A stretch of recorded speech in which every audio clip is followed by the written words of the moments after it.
Good evening, ladies and gentlefolk of the internet. I hope you're doing well. I hope your life is treating you well. I hope your loved ones are comfortable. I hope your belly is fed, and I hope your glass or your mug is topped up. It's time for some Midweek Geek. And I'm joined, certainly at the moment, by Halakar. Hello, Halakar. Hello. And Iman is currently away from his microphone because he's filling up his hot water bottle and making some coffee and stuff. So I'm guessing he's going to his shed because that's why he needs his hottie botty to keep him warm. Oh, is it that obvious? Yes. Iman and his hottie botty. I first heard that phrase for hot water bottle back in my teens, and it's always made me giggle since. Always made me giggle because I'm a child. Hello, Brian. Hello, Andy. Hello, Aman. How are you doing, fellas, in chat? We have a few people in chat at the moment, but not all that many, but hopefully people will come through. Hello, Kabuki. Long time no see. Yeah, I was just thinking that too. Yeah. So, Halakai, any gaming recently? Have you been running your game recently at all? Are you going to shake your head? Oh, well done. Saturday we had our game. They finished going through the temple and had their first experience with ghouls. Yes. A couple paralyzations, but nobody died. Good. They remembered after a giant constrictor snake fell on the dwarf that, yes, we do have to check ceilings when we're walking around under. Yes. Yeah. Well, that's a sign of a good low-level adventure, one that sort of teaches the players what they need to look out for, and that ghouls are very nasty.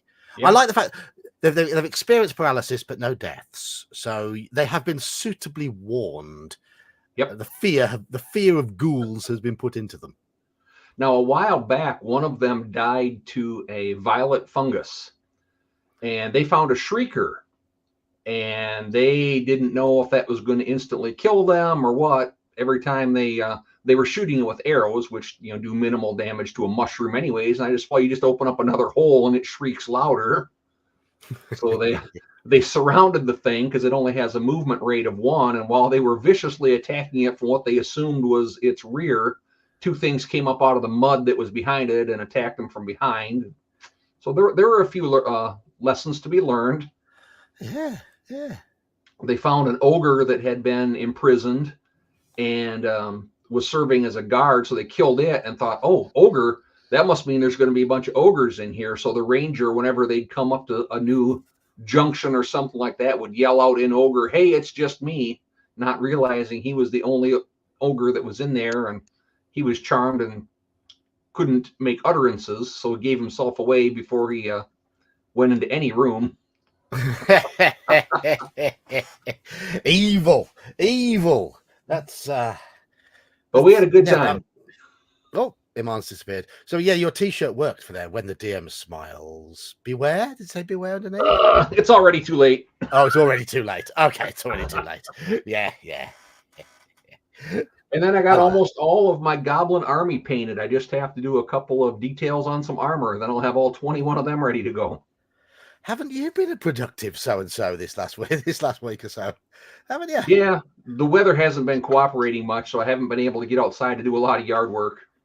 Oh, you mean it has been cooperating? It's been helping your hobby? Yeah, I guess. Yeah. I'd rather have it helping my my food stores this fall, but Yeah. I don't have that issue because we don't grow food in our garden. Our garden's quite small and half paved over. We are thinking of putting a little wooden shack in there to put me in. So you mean me? Yeah. My wife doesn't even know about your shed. She just came up with the idea. Oh, really? Funny coincidence.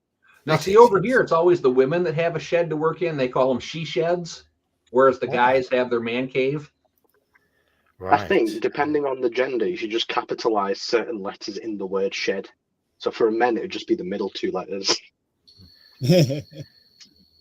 Well, and if you're going to be in a shed, you need to have an image of a shedu on your door or somewhere in there to signify. Yes. What the hell is that? What is that? It's a D&D monster. Oh, what does it look like? Can you show me? Good aligned, psionic.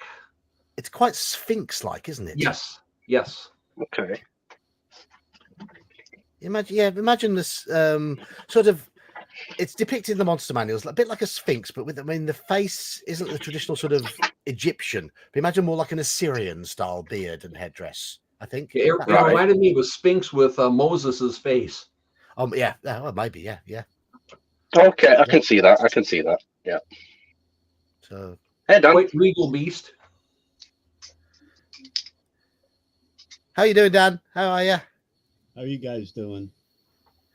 We're fine. I'm Good, fine. man. How are you? Fine. All right, just finished up making dinner. Good. Poppy I thought that was Friday. Well, you know. Was that Mountain Dew, Alucard? Mountain Dew Zero. Oh, okay. Mountain Dew healthy. Hello, Mr. Baker. Iman, would you like to talk about our gaming last night? Okay. So where do I begin? This is probably session 2 out of 3 of the little side scenario that we did yesterday. So we got up to a church where we believed a very secret special document was being kept underneath the statue of one of the many statues of the Virgin Mary. We had no idea which one. We got confronted by some black-robed individuals, and Manfred's character, being the standoffish person that he is, challenging him to a fight. No, is that not right? Yes. That is right. Yes. Okay, yeah. Yes, and then indeed. me Challenged also him to a being a fight, knight and also defending the church grounds from being desecrated, because that's what my character does, got into a fight. Manfred's character survived. My character didn't even get a single hit in before he died. You basically took a crossbow bolt to the chest straight away. 9 Yes, crossbow bolts in one single round were fired at Manfred's character, each with a 40% chance of hitting. How many hit? One. The last one, which he blocked with his shield. And he managed to block with his shield, yes. The expert swordsman he took on. With 75 in sword skill. 75 in sword skill and 60 in block with his shield, rolled 88 to attack with his sword and 64 to block with his shield. So the dice were just so charmed in Manfred's favor that his character managed to survive squaring up to 10 opponents and legging it. He squared up and then he jumped on his horse and legged it. And he survived because the dice loved him. And the dice Meanwhile, my character gets on his horse and charges to try and swing at them with his sword. Doesn't even reach them before he gets penetrated with a crossbow bolt to the chest. Yes. Yes. Oh, poor it doesn't matter what I want to to do. The dice didn't give their consent, therefore it didn't happen. No. It was. I mean, the odds of what happened to Manfred. Get a coin. And flip it 15 times, and get 14 tails and 1 head. Yeah. And the head being the good outcome for the enemy, tails being the good outcome for the character. For a 40% chance of success for a crossbow bolt and 9 bolts being fired at him, you'd think at least 4 of them would hit. Yeah, maybe three or 4, sure. 3, possibly 4, statistically speaking, probability wise. Like he should have. And he managed to block the one that did hit. Yeah.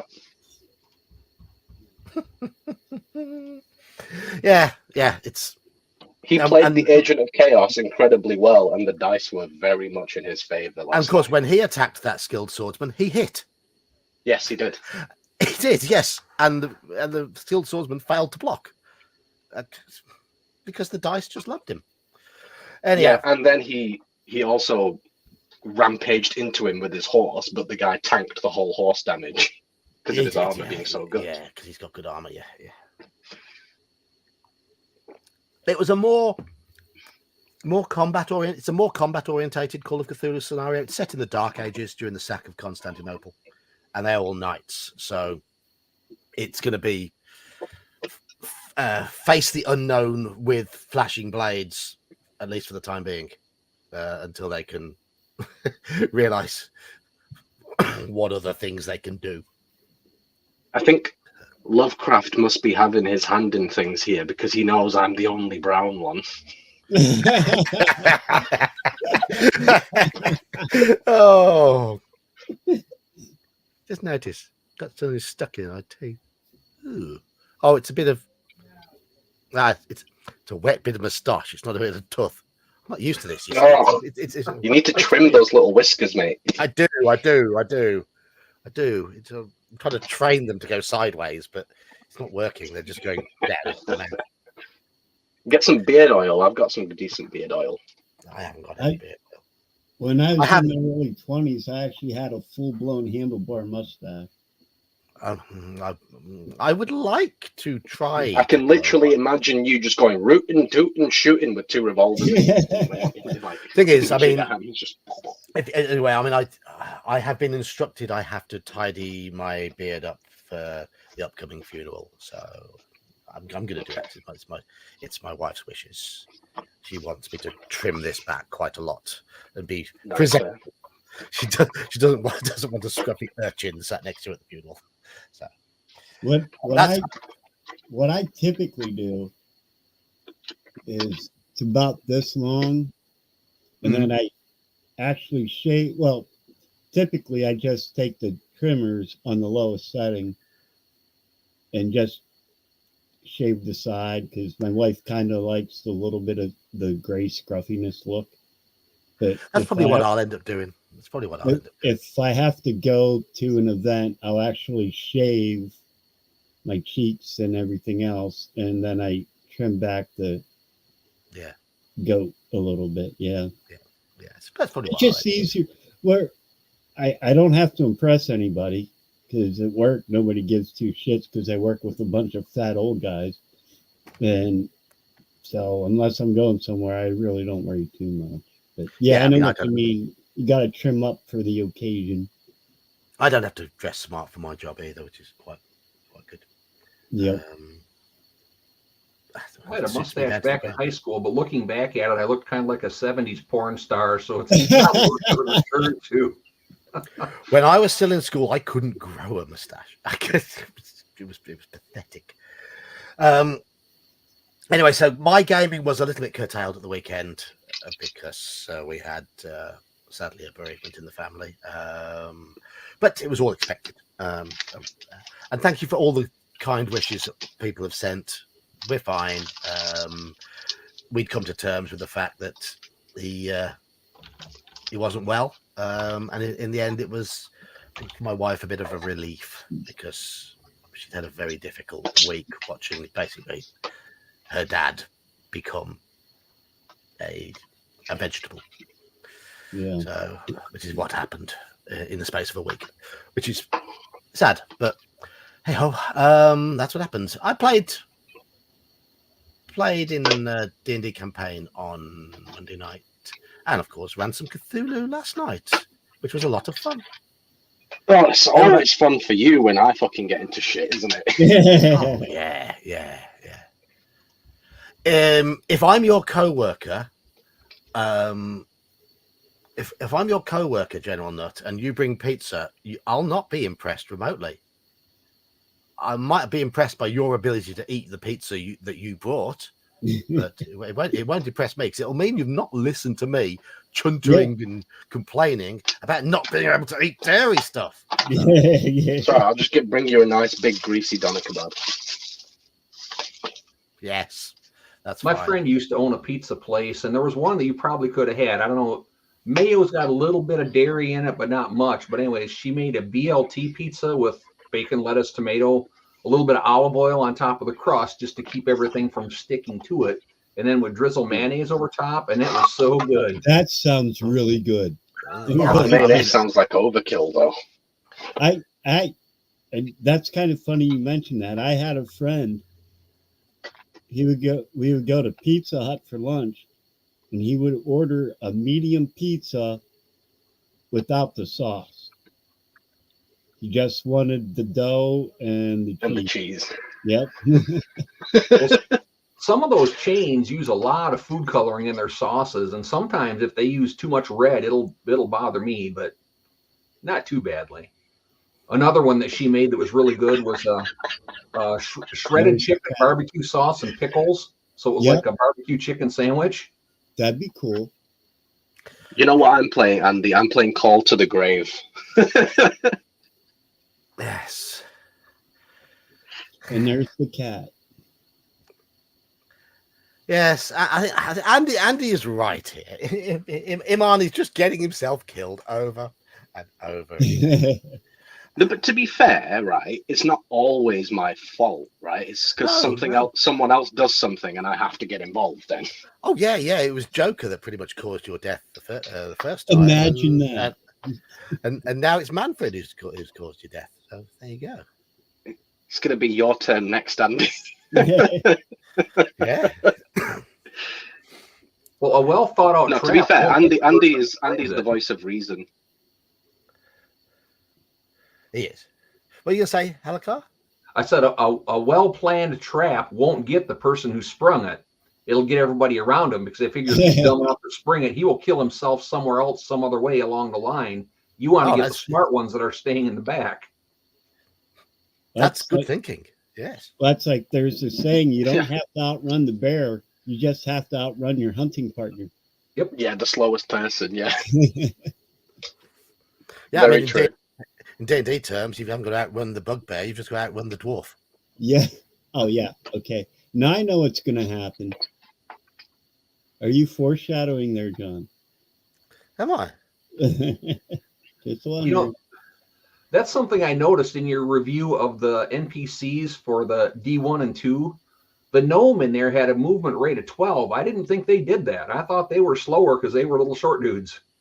Yeah, that was picked up on. I think there's a point to be made that those characters certainly look to have been made using some sort of AD&D hybrid rules, because it says they were drawn up for the original convention where the adventures were run, and that was before the player's handbook was finalized. Yeah, and the magical boots the one had, I assume that was what their equivalent of boots of striding and springing ended up being. But it was like boots of traveling and jumping or something like that in the character description. Yeah. I mean, I don't know enough about OD&D to know whether they had 12-inch movement rates in OD&D, or whether it was just some sort of cobbled together hybrid in between. They were developing AD&D on the side for tournaments. I don't know. But there's certainly a few oddities in there. A few character level issues. Speaking of AD&D, I saw one of your shorts got recommended to me today, John. Oh, reviewing the worst AD&D module, part 9. You're talking about like there's a direct path from west to east. Yeah, oh yes, yeah. I did about 20 of those about that one particular module, and I'm only halfway through it. I watched that short a few times because I just didn't get over your face at the end. It's like, what the? Pointless. That whole adventure. I mean, the most recent comment on there is like, yeah, this PDF that he's reading here is freely available from dodgy places on the internet. I'm so glad it is, because it meant I didn't have to buy it again. I had the pain of buying it the first time round in the 80s. I don't want to spend my money on that bollocks again. And it was a really badly scanned PDF as well, so that just you get what it deserves. Yeah, I don't know why it was recommended to me, but it came up on the homepage. I was like, oh, I'll just check it out. Theoretically, though, your characters could come out of there 100th level. I mean, they just have to sit there and keep killing, what was it, osquips that were coming out at them endlessly? Yes. Endless osquips, yes. Oh, that sounds so fun. Ass whips. I don't even have to pay hookers $50 for an ass whip. Hey! Hopefully they don't have as big a teeth as these critters do. No, quite. Yes, that'd be. Yeah, let's not get into that. After I said that you used to you behave yourself so much on when your face is visible on the stream. Mm-hmm. Yes. No audio, no video. What do you want about? Deny. That's it, Howard Carr. That's what I do. Plausible deniability. Right. So we do have a topic tonight. We do have a topic. And that is talking about when gaming companies rehash, reissue, rework old stuff and just re-release it. Now, we all know why it's done. It's an easy way to make a bit of that. And you can't begrudge a company trying to make money. Because that's why if a company doesn't make money, it doesn't exist. So they've got to keep bringing new things out. It's also a fact as well, though, that I know we're coming towards the end of 5th edition D&D and whatever else is on the horizon, whether we play it or not, it's going to be out there. And when you look at the reviews of certainly adventure products, scenarios, that sort of thing for 5th edition, the most consistently highly rated adventures are all inspired by or are reworkings of classic old adventures. Curse of Strahd, for example, Storm King's Thunder, Tomb of Annihilation, Tales from the Yawning Portal. Keep on the Borderlands. But that's Goodman Games. Goodman Games has been doing. We'll come on to their work in a bit. But this is Wizards of the Coast. These are official Wizards of the Coast 5th edition products, and they're coming out with another one soon, which contains Lost Caverns of Sojcan, When a Star Falls, Expedition to the Barrier Peaks. That's probably one of your favorites. What's that? Expedition to Barrier Peaks. Oh no! I was being sarcastic. But it's got Pharaoh in there as well. It's a bit of an odd mix. There it is. Yes, it's a bit of an odd mix, but once again, they're remaking these 1st edition modules using 5th edition for a newer audience. Now, in some situations, these have worked quite well. Some of these adventures work fine with newer mechanics, and have. Hello, Coco. Hello, Richard. Nice to see more people dropping in. Some of them work well with new mechanics. I would say, for example, I haven't played it, but I've read through the conversion of S2, White Plume Mountain, and I feel like that would play out fine using the skill system in 5th edition. I also think Hidden Shrine of Tomoa-chan will work fine as well using 5th edition. Because these are not heavy combat modules, these are puzzle modules. But they're puzzles where there's like an instant lethality, not based on saving foes so much. Where it didn't work is where they completely neutered Tomb of Horrors, which was in the same book as White Plume Mountain and Tomoa-chan, which both worked I think they worked very well. I happen to think that Lost Caverns of Sojcan will probably work pretty well in terms of conversion. I don't know about Expedition to the Barrier Peaks. I don't know how that would convert. Daniel, I've just seen that, Daniel. You crafty so and so, sneaking that in quietly. Got one of them, and Richard, and Straw Piglet, Jerry, Victor Gibson. Right, it sounds like some. Richard, I think that was 4 or 5 regulars. Yeah, good stuff. Good stuff. That's what we like. We like a high percentage hit ratio on these donated memberships. Hitting. Yes, Victor Gibson's a cool guy. I chat to him sometimes on Bear's live streams. Yeah. He has a habit of popping into my streams late, so I'm guessing it's a time zone thing where he's getting in just as I'm finishing. But that's the way it goes. He comes across as a nice guy. Yeah, so good.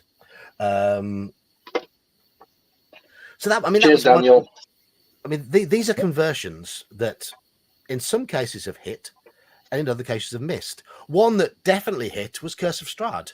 It was Ravenloft, expanded, filled out. Yes, they revised and did a toned down newer version to remove things that Twitter say you shouldn't have. Hello, Justin. But I'm not going to complain overly about them doing that because the main body of the castle was left intact, and that, after all, is what Ravenloft is about. That taking on an insanely difficult and intelligent foe in an authentic gothic horror environment. I was going to say Ravenloft gives me like a mental image of like Edgar Allan Poe. Yeah, it's meant to. It's meant to. What do you mean by like things that Twitter wouldn't like or whatever? Not woke.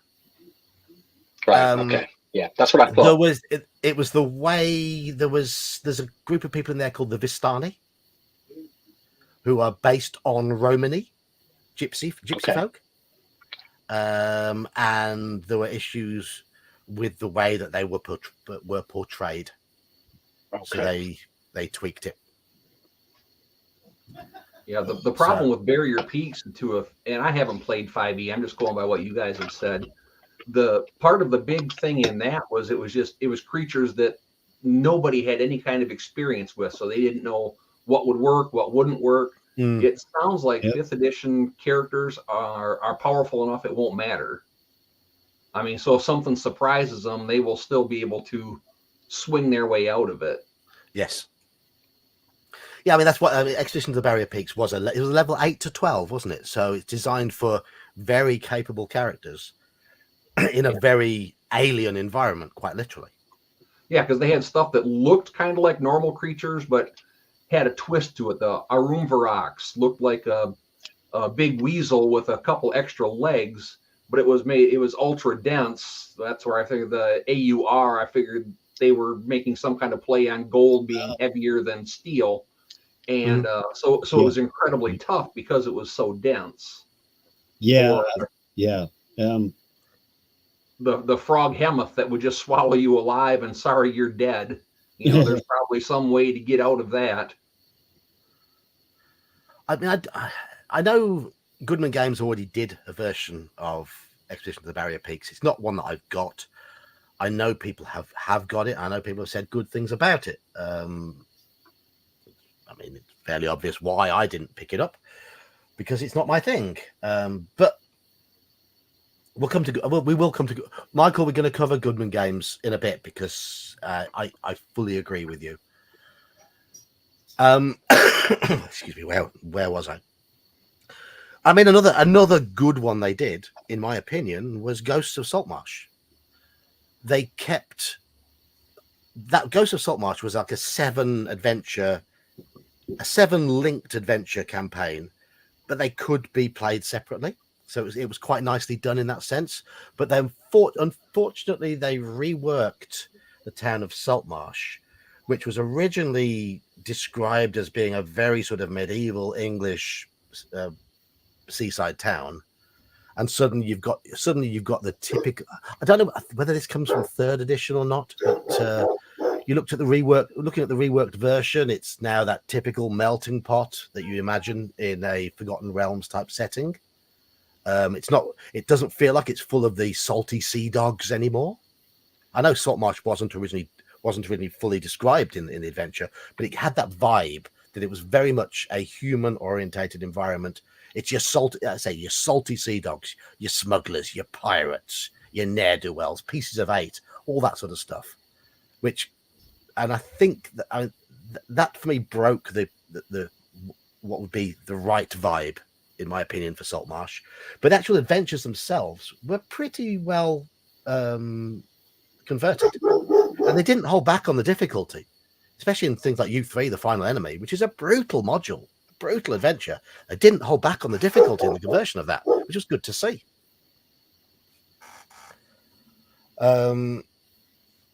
So where they have taken old stuff and converted it, for all the crap that Wizards of the Coast have been putting out in the last few years, what they did before that with a lot of the old stuff wasn't too bad in general.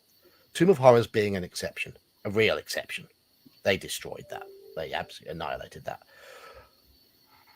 But it's very sad, in my opinion, that the best products for 5th edition are rehashes of old adventures.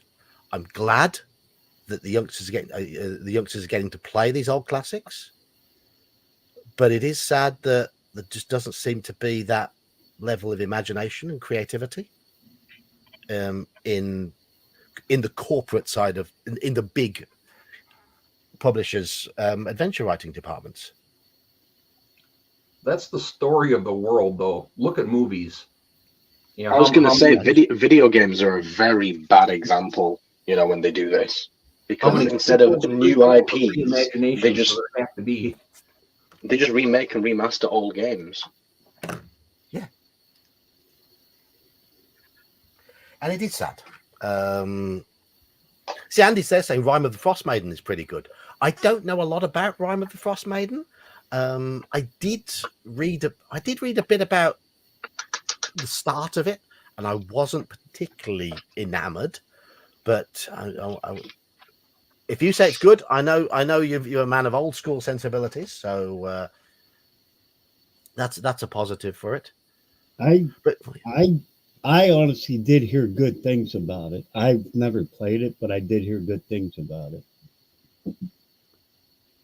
I'm not even familiar with that. Is that a remake of the Giant series, or no? It's a whole new one. Okay. Storm King's Thunder was inspired by the Giant series, but there were enough differences there. But they converted against the Giants for 5th edition in Tales from the Yawning Portal, and they were toned down a little bit. Of it for I don't remember if it was in the 25th anniversary box set or it was something that came out about that time. The Against the Giants, Liberation of Jeff. Yeah, I had bought. I can't remember if it was 3rd or 3.5. They came out with a new one. I got that, but of course, we only ever got partway through it. I know 3rd edition did Return to Keep on the Border, or no, Return to the Temple of Elemental Evil, and then it had a tie-in with Thurisdan in it, so I thought that was cool. Yeah, there was a Return to Keep on the Borderlands as well. Yeah, okay. I thought that was very good, but you said we'll get to that later. So I think they did a White Plume Mountain one as well. Yes, they did. I have that as well. I never ran it because my gaming group fell apart, and I ended up moving to where I am now. So what I get about those ones though is they're not so much rehashes of the old material as developments of the old material. Yeah, they're updated and refined. The editing's better. Stuff like that. But they further develop them, don't they? They add what happens next type thing. Right. Yeah, and then they add a little bit more side stuff to it. A couple more side encounters. Couple more NPCs, stuff like that. Yeah, and Andy, I mentioned Tomb of Annihilation, and that is one of the ones that is largely inspired by and things are pulled from the likes of Tomb of Horrors and Dwellers of the Forbidden City and things like that. It's not entirely. There's a lot of meat put around it, but that's Tomb of Annihilation is one of the good ones. But it's an old school inspired product. Yeah, I know the S series was re-released with the brown covers. I know they re-released the S series a couple of times. Yeah, this was the first the mega dungeon of it. Was that the good one or the bad one? There was a good one where they kept them intact. There was a bad one where they butchered them. They nerfed it bad. I mean, a lot of the things, the artifacts were all gone out of Sajkanth. biggest power weapons were gone out of S3. A lot of things got changed. So yeah, you've got the crap one there, have you? And I know there was I one. didn't. The hardcover one, the what was it? The Gygax anniversary was right after he died when they put that series out. The only one of those I bought was the A series because it had A0 in it, which was totally new. Yeah. But when I flipped through it, it literally looked like it was that red one I just showed, but with a hardcover now. I didn't, they frown when you sit down in the store and just read through the whole book. But when I skimmed through it, I didn't notice anything that was different because I looked for those big changes and they had still been made. And it's the same thing. I brought in my two sets that I wanted to touch on it because I didn't know what you're talking as far as remakes, but the Scourge of the Slave Lords, their mirror image, Scourge of the Slave Lords, the same thing. They tried to put in a storyline to make them work together, which was very poorly written, in my opinion. Yeah. And they took out, again, some of the cool stuff because each one of the competition modules had to have an item that no one had ever seen before, a special kind of trap, and a new creature. And my absolute favorite sword, the Sword of Lions, was taken out of A3 in this compilation. I don't know if they thought it was too powerful or what, but I loved that series, but like you said, when they did the I don't know what you want to call it, compilation, whatever, where they did all four of them in one module. I still have that one, and I have all the other four. yeah, Separate ones. But the way they did that so-called super module, whatever you want to call it, the storyline was, like you said, it's horrid. It was very linear, wasn't it? Yeah. Well, somebody, I think she was from Highport, shows up on like a griffin or something like that, and because they intend that you do this after you finish Temple of Elemental Evil, because you're supposed to be starting in Hamlet, and she flies in and invites you to this big party way out on the coast, like you would ever want to travel there, and when you get there, or right before you get there, marauders have sacked the castle. And one of the things they did was somehow or another, they intercepted some kind of special herb or potion or whatever that was supposed to be coming up from like the Immediate jungle that had the cure for some rare disease that this princess's little brother or something had. So you go trying to recover that, and then you get kidnapped by pirates and put chained to the oars of a slave galley, and it's like, so do you save the slaves or do you try to get the potion for the brother? And individually I liked them, but when they tried to tie everything together, I don't know, maybe they were imbibing on something they shouldn't have been or something. I don't know. It was the 80s. I think my biggest issue with the A series, the revisions of that, was when they put them together as a big campaign, they didn't fix the problems that both A2 and A3 have.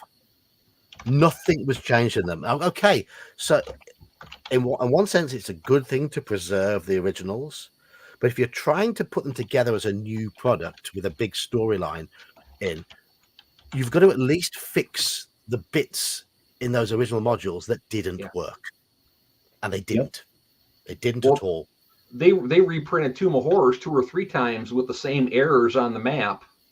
Oh, really? Yeah.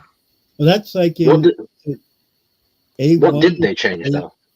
There was I don't remember exactly, but there were a couple things that were mislabeled or weren't put on there. Like in the description, it said if you go to, I'll say it was room 7. If you go to room 7A, then this will happen. But 7A was not on the map anywhere for in room 7. I've got, what have I got? 4 different versions of that module. I've got the monochrome, the green one, the Realms of Horror compilation, and the one that came out in the 25th anniversary set. And then one of them has it corrected. but I don't remember which one. That's my copy. That's the one I rebought. One of the modules I was happy to rebuy because, of course, it's Tomb of Horrors. And that's another thing. When they did the reprint, the Realms of Horror Super Module, it's normal sized, but the booklet with the pictures and stuff is smaller now. So you don't get as big of illustrations, which I thought they were awesome in those. I have that one. Yep. Yes. I've got to scan them out of one of my books where they haven't been corrupted yet, so I can color them all in. So I have like when you're at the archway with the different colored stones on it, I want them to be able to see it. Yes. So people are talking about Goodman Games in the in the chat. So let's go on to have you got any of the Goodman Games products? I know Iman hasn't. I got the first 6. I didn't get the Dark Tower or whatever the last one was they put out. This is one of the reasons why I want to do this topic for a stream tonight. I was going to do an unboxing of this because it arrived on Saturday. But as it arrived, I got the phone call about my father-in-law. So that its timing of arrival was shit. See, for me, Dark Tower is a round board game with a computer thing that sits in the middle, and you push buttons and it spins and lights come on telling you what's going on. That's Dark Tower. Wait, what? It's a board game about a board game? No, it's a board game. There are 4 kingdoms. You have to travel through all 3 kingdoms to get these keys to unlock the tower so you can fight the big bad guy in the tower. Right. So it's got a little computer that is a tower itself that sits in the middle, and you rotate that to whoever's turn it in, and you enter in what you're going to do, and it tells you what happens. Right. Okay. It was awesome. I loved that game. This is D&D's Dark Tower. Yeah. That's the original module in a nice, completely original hardback form with a little bit of sort of history. There's an interview with various people involved at the start, a bit about the philosophy of it and all that sort of stuff. And then you've got, from about 20 odd pages in, you've got the actual adventure itself in its entirety, which is that book is 60 something pages. That's the one thing I really like about those Goodman games. One is just all the background and history of writing the adventure and all that goes in with it. Now, this one I haven't cast eyes on yet. This is I bought the 5th edition version of this rather than the DCC one for the main reason, even though I don't run 5th edition anymore. I know the rules, so it'll be easier if I come to run this. It'll be easier for me to convert the material from the 5th edition version to OSE, AD&D, or whatever than it would be for me to convert DCC, because I've never owned a DCC book in my life. I've just played a few sessions of it. So this is the 5th edition conversion of that first book. This is 300 plus pages. I don't know how it, obviously I've not read this yet. I don't know how it differs. Not asking how much that cost you. Hey, He's not going to admit it publicly. and this is an Who added just doesn't scenario. want his wife to know? This is an added scenario called The Chosen Sons of Set. This is the 5th edition version of it, which is all new, written to go with the Dark Tower. Some lovely artwork inside. And this is another 160 odd pages. So there's tons of material here. Even if that grey book, that middle book, is just the original one converted to 5th edition, if it is, it just shows how much padding there is in terms of 5th edition descriptions and stats. But I'm imagining there's going to be some extra development in there. But then we've got a nice map, nice 2-sided map. That is good. Yeah, I like that. Nice 2-sided map.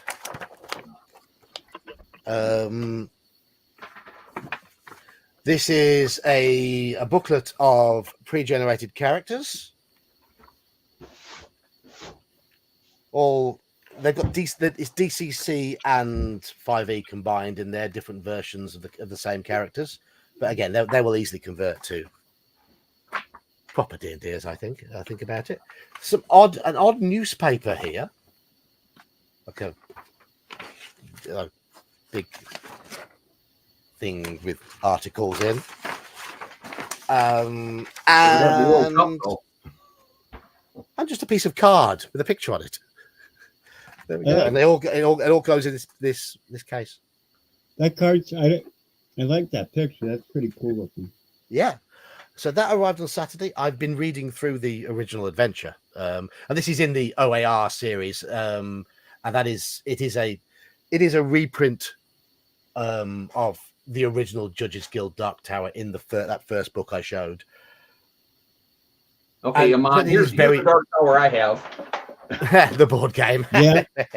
That's thick.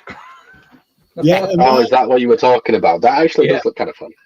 Amon, imagine a wine bottle that's electronic with red lights, and you push buttons and it decides what happens. Unfortunately, my tower doesn't work totally anymore, and I doubt anybody. Now, one thing I like about Goodman Games, of course, they've done a number of these reissues. Most recently, Temple of Elemental Evil. I haven't got it. I know people asked about it in chat. I don't know how well they did it, but I know it was 2 books, I believe. Mm-hmm. First one they did, Into the Borderlands, which was In Search of the Unknown and Keep on the Borderlands. Again with added material. Then there was Isle of Dread, padded out with added material as well. And they did Castle Amber. They did Lost City, which I've got and I've run a party through. And they did Expedition to Barrier Peaks. And have I missed any? Don't think I have. But I know General Nut there saying once it says it's 5e, I'm out. One thing about these Goodman Games ones, yes, they are 5e conversions. But they all contain the original modules, sometimes multiple versions of the original modules in the books. And even though the bulk of the book is a conversion of the original module into 5th edition, they've been done in a very sort of open, old school manner. The added material feels old school.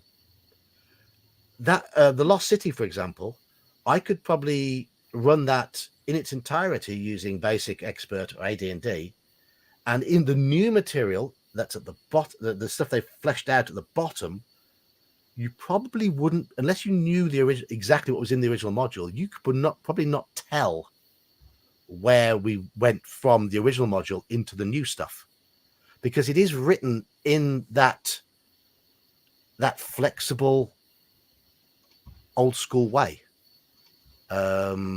You've got a very sandboxy city at the bottom, allowing a lot of freedom, but there's a lot of lethality down there. Yes, AD&D is too far for you, but it'll work with basic D&D. It'll work with basic D&D as well, because obviously the Lost City was originally written for basic D&D. And I could imagine running a campaign using the Lost City that would get characters sort of to levels 6 or 7 if they survived.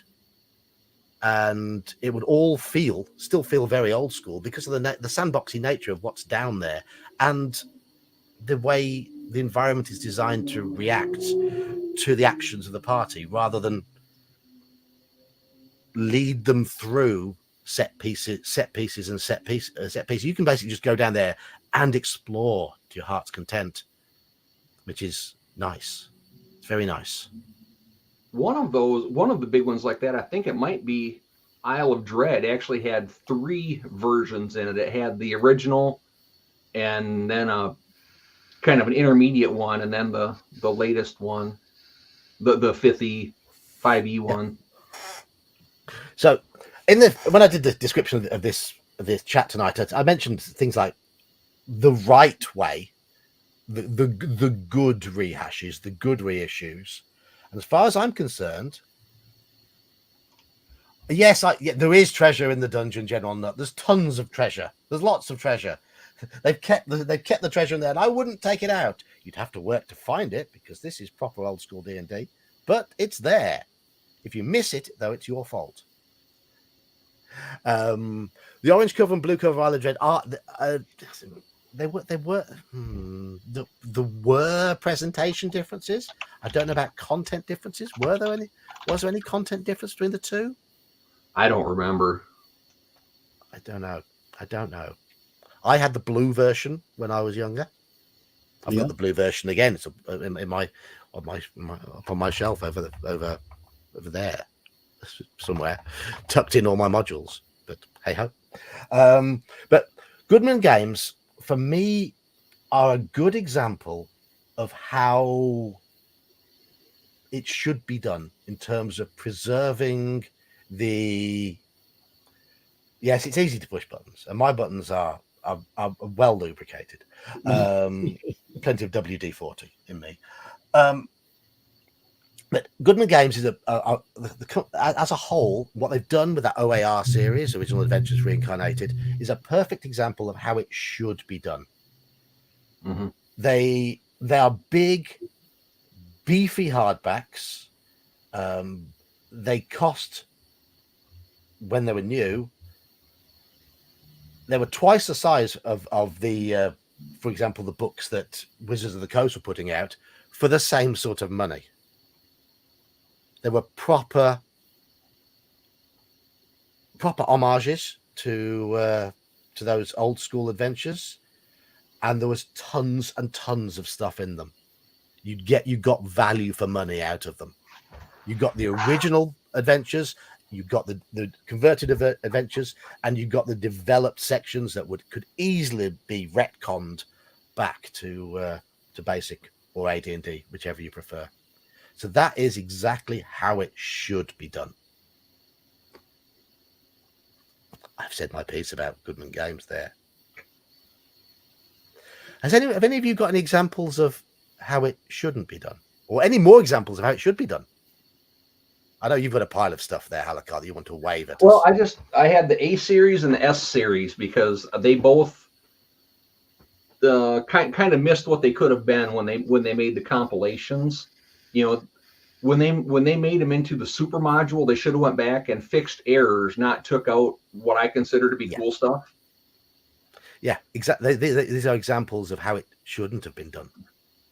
And I know some of the games have just gone through a lot of revisions. So I don't know if you'd consider them a new game or not. And that was like I showed you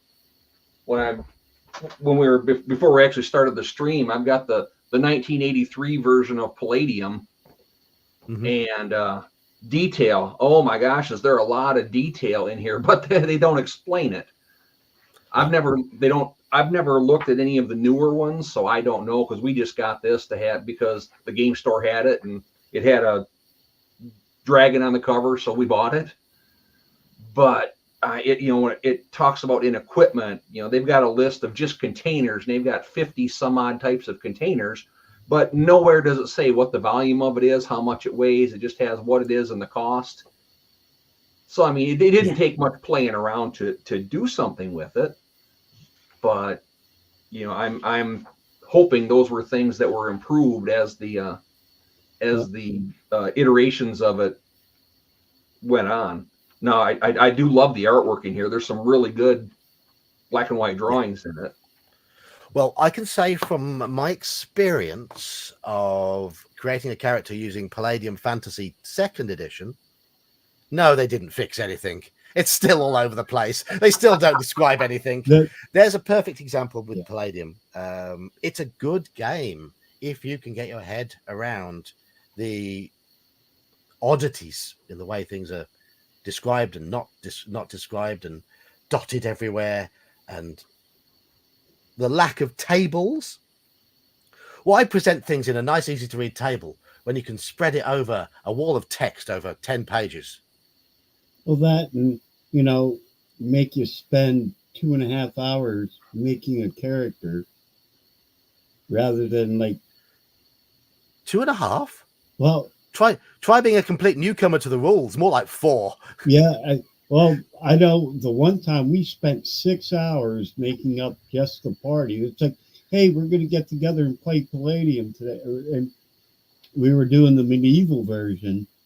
The one thing I do like about Palladium is you can cross over, but we spent 6 hours. I'm like, guys, I got to go home. And we weren't even done. No, But no. they were too busy making you make up your character. They did really have good maps. I like their maps, but There's a lot to like about the level of detail that there is yeah, there in the character creation. It's just it but like needed you to said, be. they were too busy making you do all this other stuff rather than, okay, how much does Y jug hold? How much does X jar hold? Yeah. You know, We yes, basically just stole spells and monsters out of it. yeah. Yeah, I yeah. I have I can't remember the name of it. I think it's called The Old Ones. Can't remember if it's for Palladium or if it was made for, but it's really cool. All it is like NPCs, like shopkeepers and armorers, and it's something you can just plug and play. Where if your characters want to explore a city, there's, I don't know, like 20 NPCs that has locations like the Seer on the Mountain and stuff like that. And it was designed mainly for Palladium, but any good game runner can, you know, rewrite it for your campaign. Well, that's yeah. I mean, that's an example of a good scenario, good sort of setting, good setting information is stuff that is flexible. Yeah. And I know Palladium as a system, because they've adapted it for superheroes, they've adapted it for futuristic Spies, spies, all that sort of and stuff. superheroes, and then Yeah. like Mega Tech or whatever it was. And then they have the medieval setting also, yeah. Yeah. Hello, nerds. Speaking of going Nerds, so nerds, far all- into the detail, I mean, they had pictures of what the coins looked like in each different realm. I mean, that sort of thing is Yeah. fantastic. I love Yeah. that sort of thing in there. I just wish they could have explained their rules better. And I yeah, wish they'd have put some of the time they put into that into making everything more intelligible, especially to a new person who's picking up the game. Yeah. yeah. That's why we never actually played it. We just lifted whole sections out and put them into our game. John, Yeah. you Yeah. said exactly what I was trying to get across. Thank you. Same with like the, I think was it Iron Crown Enterprises that put out Arms Law, Claw Law, and Spell Law. Same thing. We took those and we pillaged them. Never used the thing whole cloth in a game, but we lifted a lot of stuff out of them.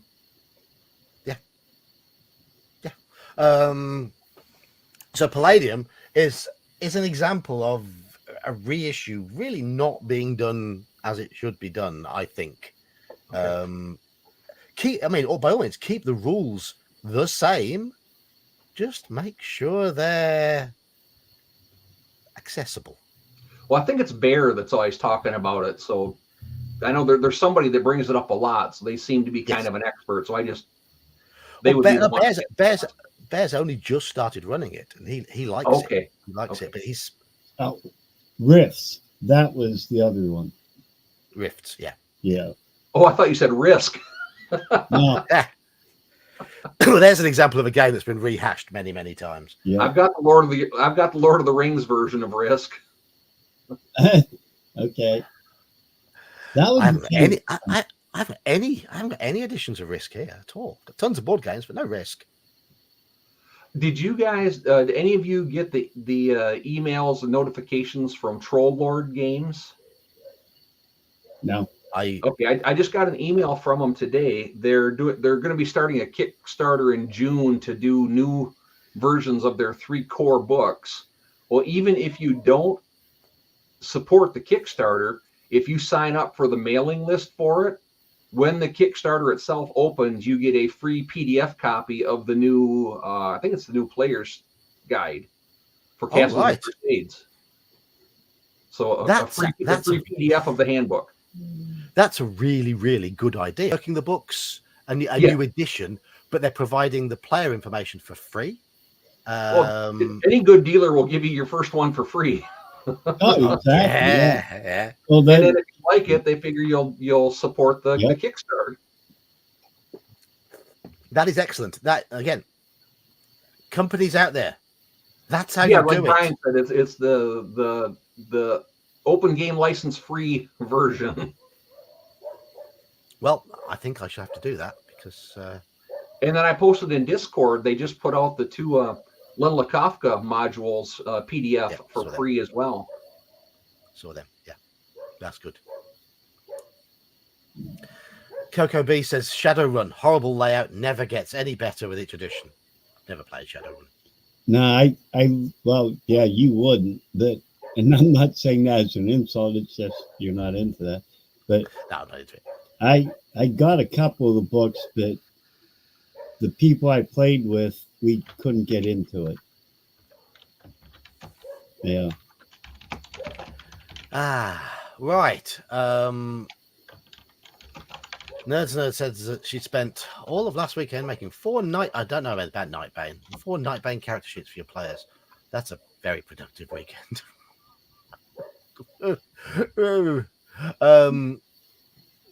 Right. Games that have done. I've got to get my things out of the way here. A game that did a reissue very, very well, and probably my favorite reissue of a rule set. Anyone predict what it is? It's got to be Gamma World. No.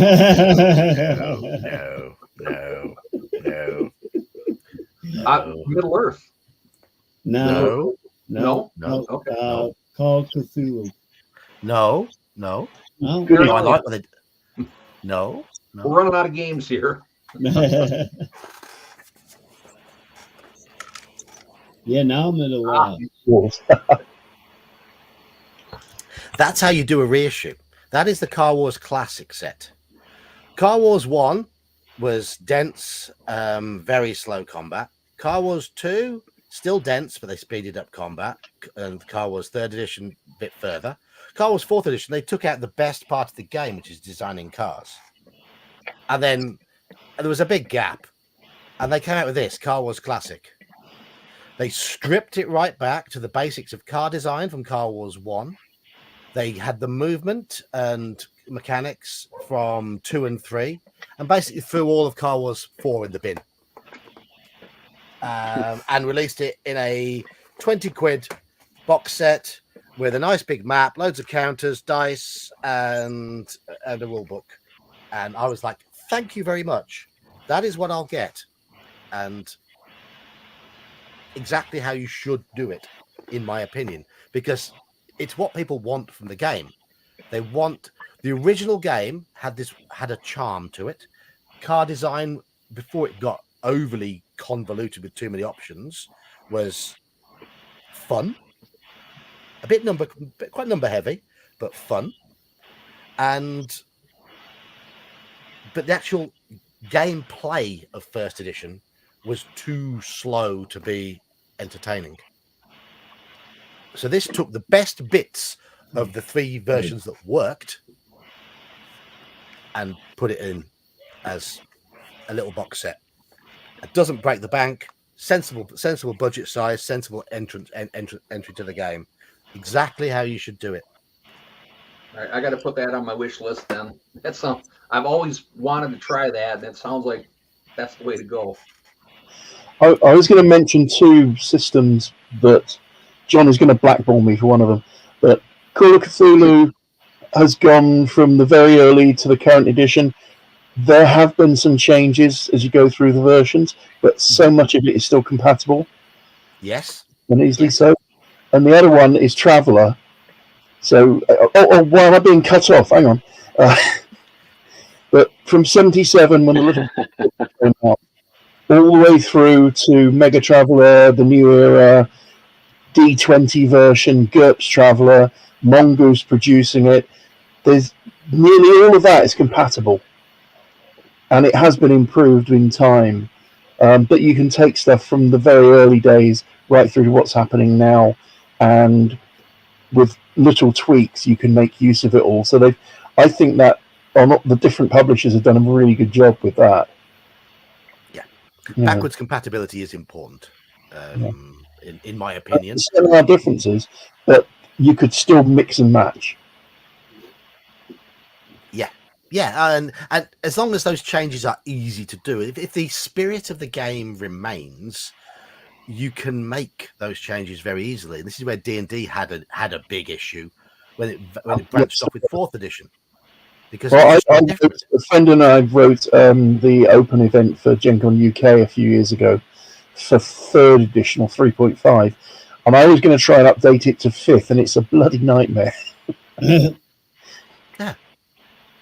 They made some conversion guides to go from 1st, 2nd to 3rd, and to go from 3rd back to 1st, 2nd. I remember seeing those out years ago. Mm-hmm. I don't know how good they were, but I think that, I mean, certainly with 4th and 5th, though, the ethos of the game has changed. Initially, 5th did feel like a throwback, and at low levels, it does. It just breaks too quickly. It breaks too quickly. It slows down too quickly. I was going to say, as in, I posted earlier that I started a 5th edition game with 1st level characters in Homelit, my own conversion, not the Goodman Games one. But they went through it like a dose of salts, which I didn't realise. They seem to get so powerful so bloody quick. And I'm still running that game. In fact, we're going to do season 12 in November, and they're 13th level now. So I've got to get the big guns out. wow. Yeah, I mean, I'm never gonna run 5th edition again. And the game I'm playing in on a Monday, we have reached about level 6, and it's already a bit beyond where it's a supers game suddenly. Yeah. I was quite enjoying that game when it was sort of like level 1, 2, 3, 4. Quite a lot of we had some really perilous moments. No matter what people say, it can still be challenging, but it's I don't know. It feels like it's getting into that superhero territory, and when a party of 5 can take down, I think it was 5 manticores, and we were all about level 5 or 6 at the time. No. It's like, yeah. We didn't even find it all that difficult. Hello, Snufflegunt. How you doing? Fella?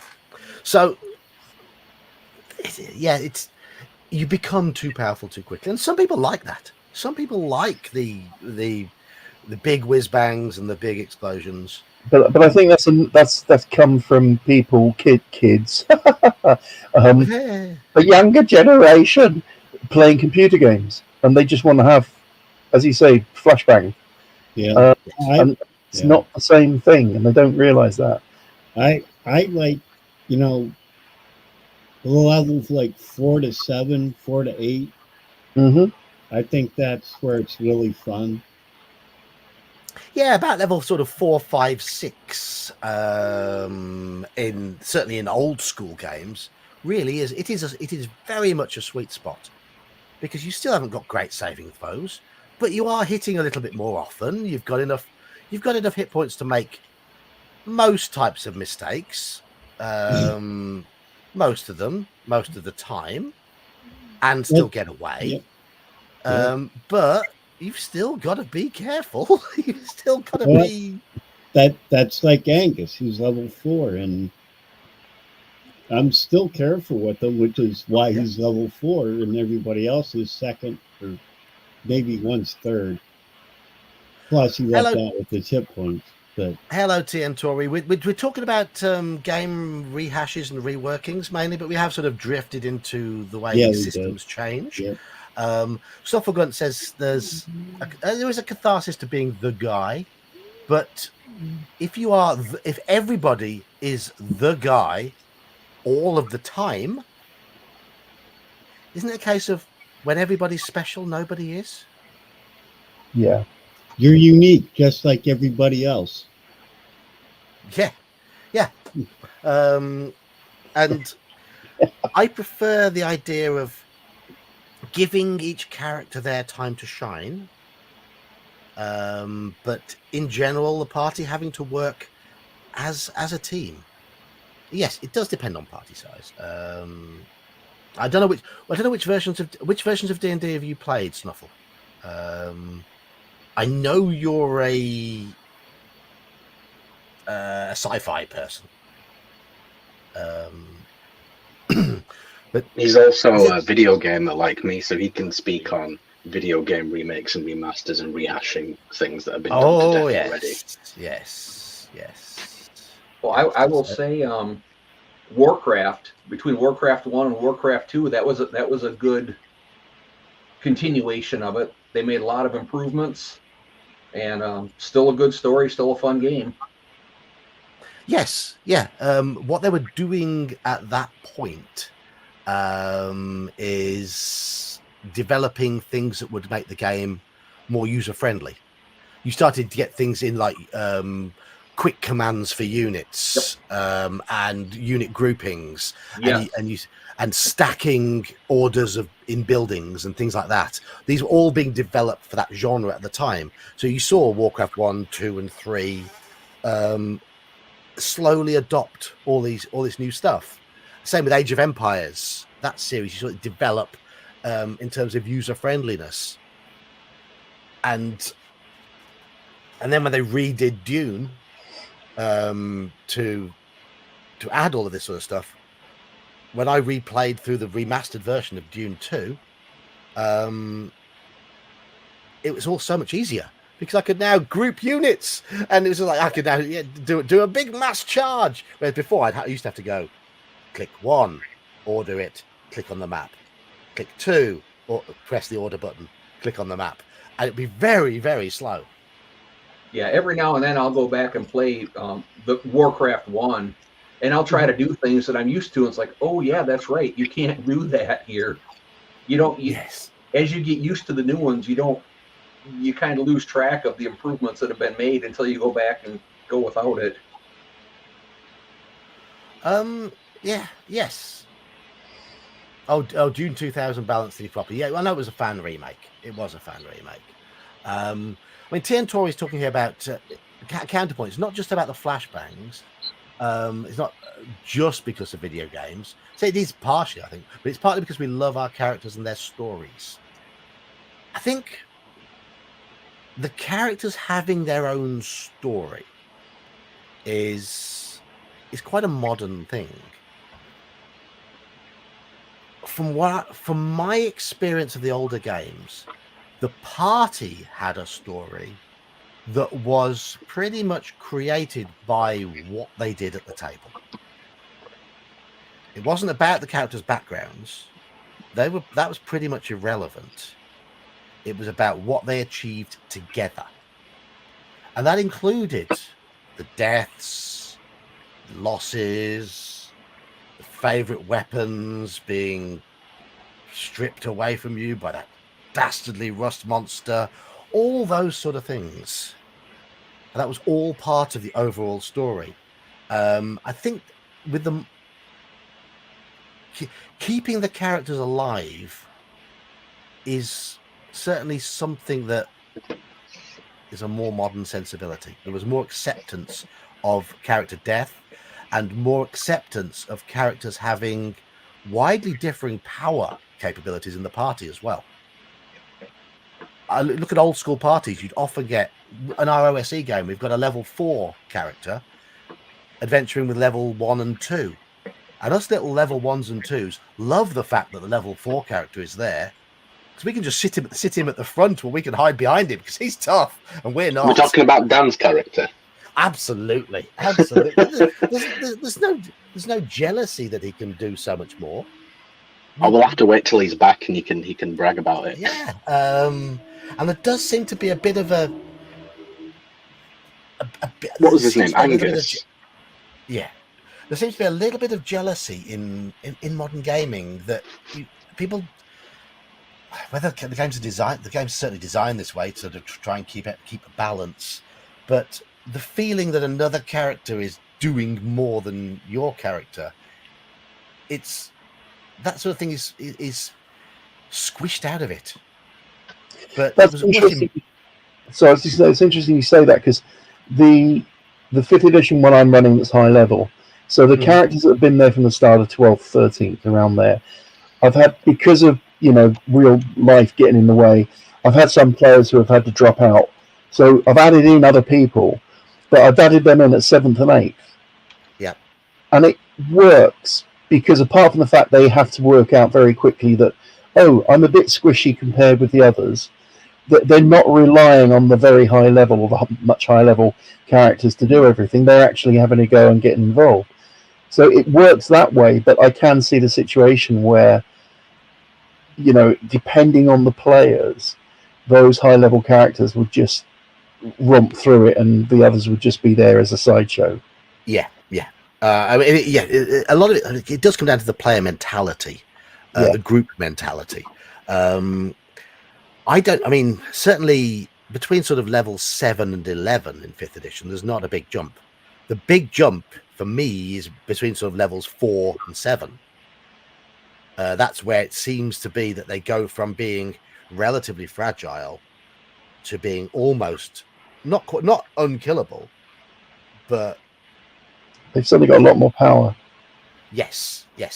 And I think it's more difficult to do that with a party of. It's easier to do with a character level 7 and level 12 compared to a character level 7 and level 2. Yeah.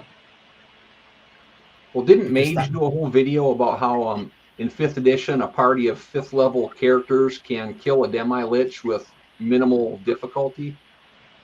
They need a bit of luck. They need to know what they're doing. But yeah, if the players are clever, yeah, they can do it. I remember he did something about that, about the fact that he was talking about the new version of Tomb of Horrors, and people are saying it's not that bad. And he said that's because you don't have a real demi-lich in it. Well, that's true, but also, I'm so tempted to reveal the ways of killing a Serarak in the original one. I'm not going to. Well, there's a few. You don't have to activate him. You can just watch the dusty form and not do anything to it. Yeah. And I think we put the crown on it and touched it with the staff and disintegrated it. Absolutely. There we are. There's the answer. A first level character can do that. And that's it. That's there in the original one. Or if you have any kind of jar, there's that room with all the curtains that dissolve into green slime. It doesn't say anything about it being immune to green slime. If you take a jar of that and throw on it, it will eat anything but, was it wood? Or, wood, like glass. Rock and glass are the only things it won't dissolve. And what about that devil mouth with a sphere of annihilation in it? If you can get it that far, because that's a long trip getting back to it. Put him in a bag of holding, if you've got one. Yeah. It's surprise. The key to the original Tomb of Horrors was to use the dungeon against itself. There we go. I've spoiled it for everybody. It's a 40-some-year-old module. I think they Yes. Snufflegun does say here, in our modern society, everything is more individualistic, and it has filtered into RPGs. And yes, I would agree with that.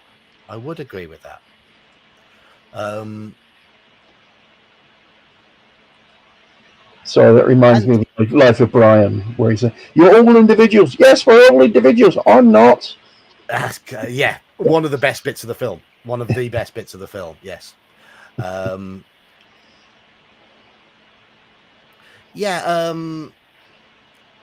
Tori, I would say at higher levels, 5th edition is more mechanical than old school basic expert AD&D.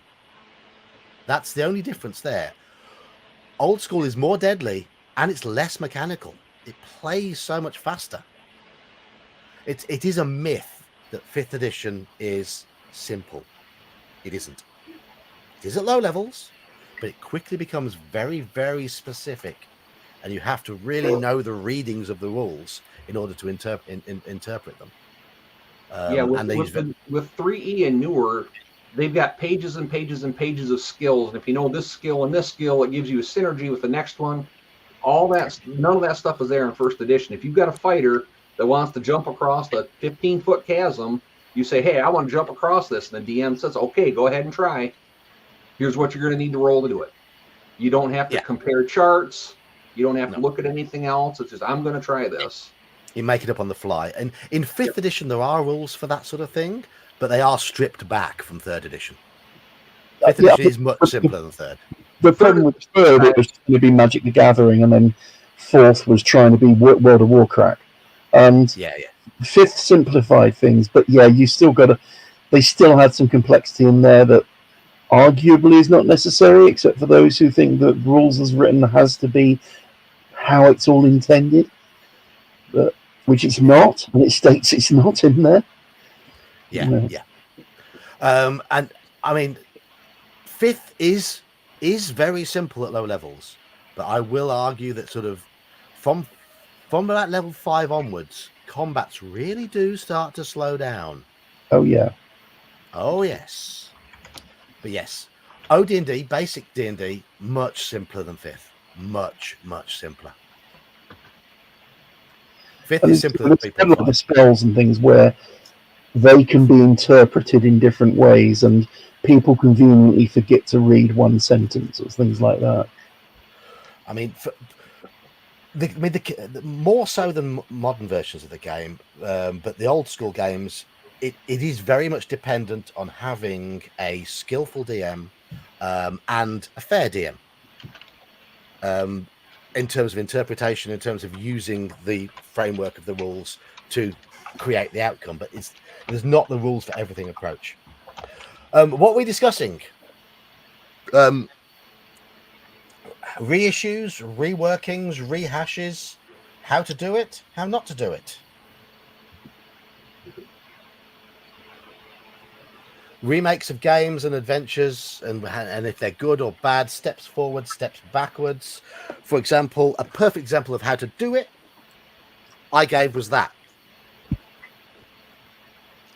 How they pulled it all back and took the good bits from the first 3 editions of the game, threw out the rubbish that was in 4th, and just made something that was very, very simple. Well, it never simple because the players didn't want simplicity, but they kept the right complexity in the right areas, and they made card design pretty much as it had been in 1st edition.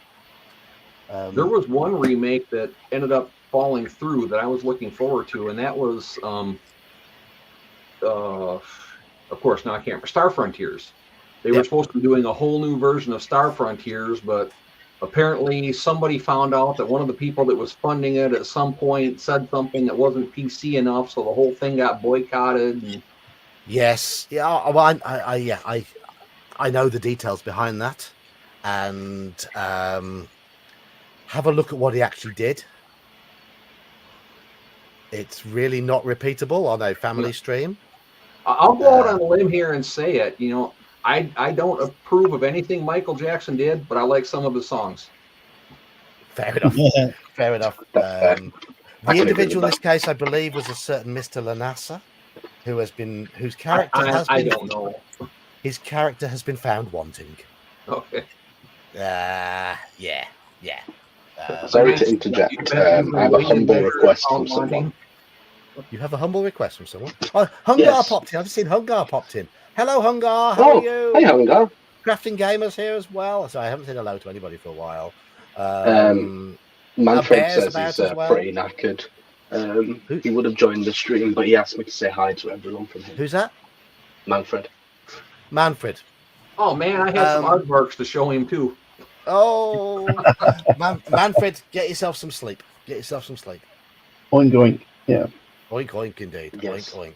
Yeah. I'll tell everyone. Yeah, the Warhammer community's in uproar at the moment about some retcons. Yes, I've got some details about what they've done. Then there's a lot of he said, she said, but the basics are quite simply: don't change the law to appease the Twitter crowd when your core audience are a group of nerds. That's quite simply how it is. That's and don't then call all the nerds wrong.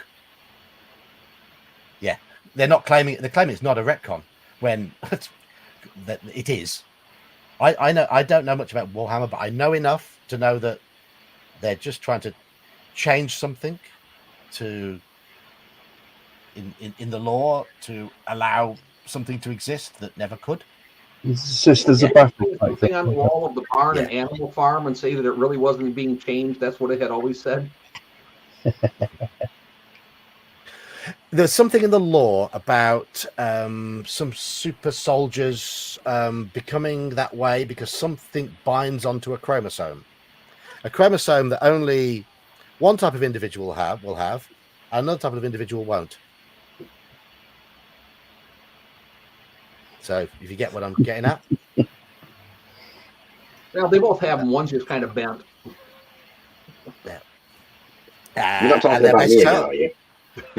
And they're basically and they're turning around to all the nerds who like it and saying, no, that's not how it's worked. And it's like, oh, hello, Anil Flynn. So don't change the law. If you need to balance things out, bring in something new, something interesting, and say, here's something new. It's interesting. They're a new whatever from whatever. They're really good. Here's some new law related to them. If you like them, you can buy them. Don't let players have that choice. Don't try and tell the players that they're stupid. And don't try and tell the players that they're wrong. Because nerds will stand up and go, because we do. That's exactly what we do. It's called nerd rage for a reason. But I'm not a Warhammer person, so I don't know the total ins and outs of all the details of exactly what's happened. I've just picked up the basics. So that's an example of how not to do it. Games Workshop, no, that's not how you do it. You don't. Hellcar, you like Call of Cthulhu, don't you? What's that? You like Call of Cthulhu, don't you? Oh yeah. Why don't you play in our Tuesday campaign? Is it a timing thing? It's time. Yeah, I figured. It's shame. It'd be really good to have you. I've only played in 2 different Call of Cthulhu games. I did the computer version of Dark Corners of the Earth. That was fun. And I've read, as far as I know, everything available of his. So I've got a huge, thick compilation of the ones that he wrote by himself, and then a couple others where he collaborated with other people. And I know I've read a lot of his stuff. I am going to interject there and say, Halakar, he only wants you to join in to give his character a higher percentage chance of surviving. The more bodies there are, the less chance it's yours that gets hit. Yeah. And I'm not even sure that's how it would work, because it's me we're talking about here. What's your It's primary skill going to be? It's like Deflection. beginner's luck, but the opposite.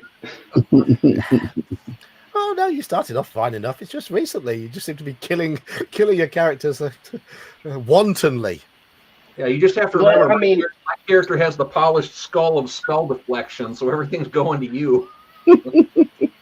I mean, I'll go back to my earlier point of it's not always me that gets myself into the situation, but the situation dictates that I must do something. And then the dice are very rarely in my favor. And then the dice say no. I mean, I even said in Discord, even Cthulhu himself has to bow down to the almighty dice. So... Cthulhu himself to lose, the dice would really they'd have to be more than just what they did from you and Manfred yesterday. They'd have to really everybody must let the dice speak. Yeah. Right. So John, did you happen to listen to that thing I put on the Discord channel, the Lovecraft story, the Lost City, I think it was, that had all the pictures and stuff behind it? No. Okay, I just put it on there last night, but before, when we were talking about modules and the artwork, I was trying to remember the name of it. I said there was a Lovecraft story that the picture from one of the I-series modules. I don't remember if it was Oasis at White Palm or whatever, but the one that has the big genie against the starlit sky. I said it always reminds me. That's the story that at the beginning of that always reminds me of that image and back and forth. I'll have to check that out. I mean, But when did you put it the up? artwork Last on night, that was it? thing I linked is really good. Whoever put that together did a good job. I mean, I've done a reading of Dagon. I need to dig up some artwork to put with that and run it through my filters, but I keep putting it off.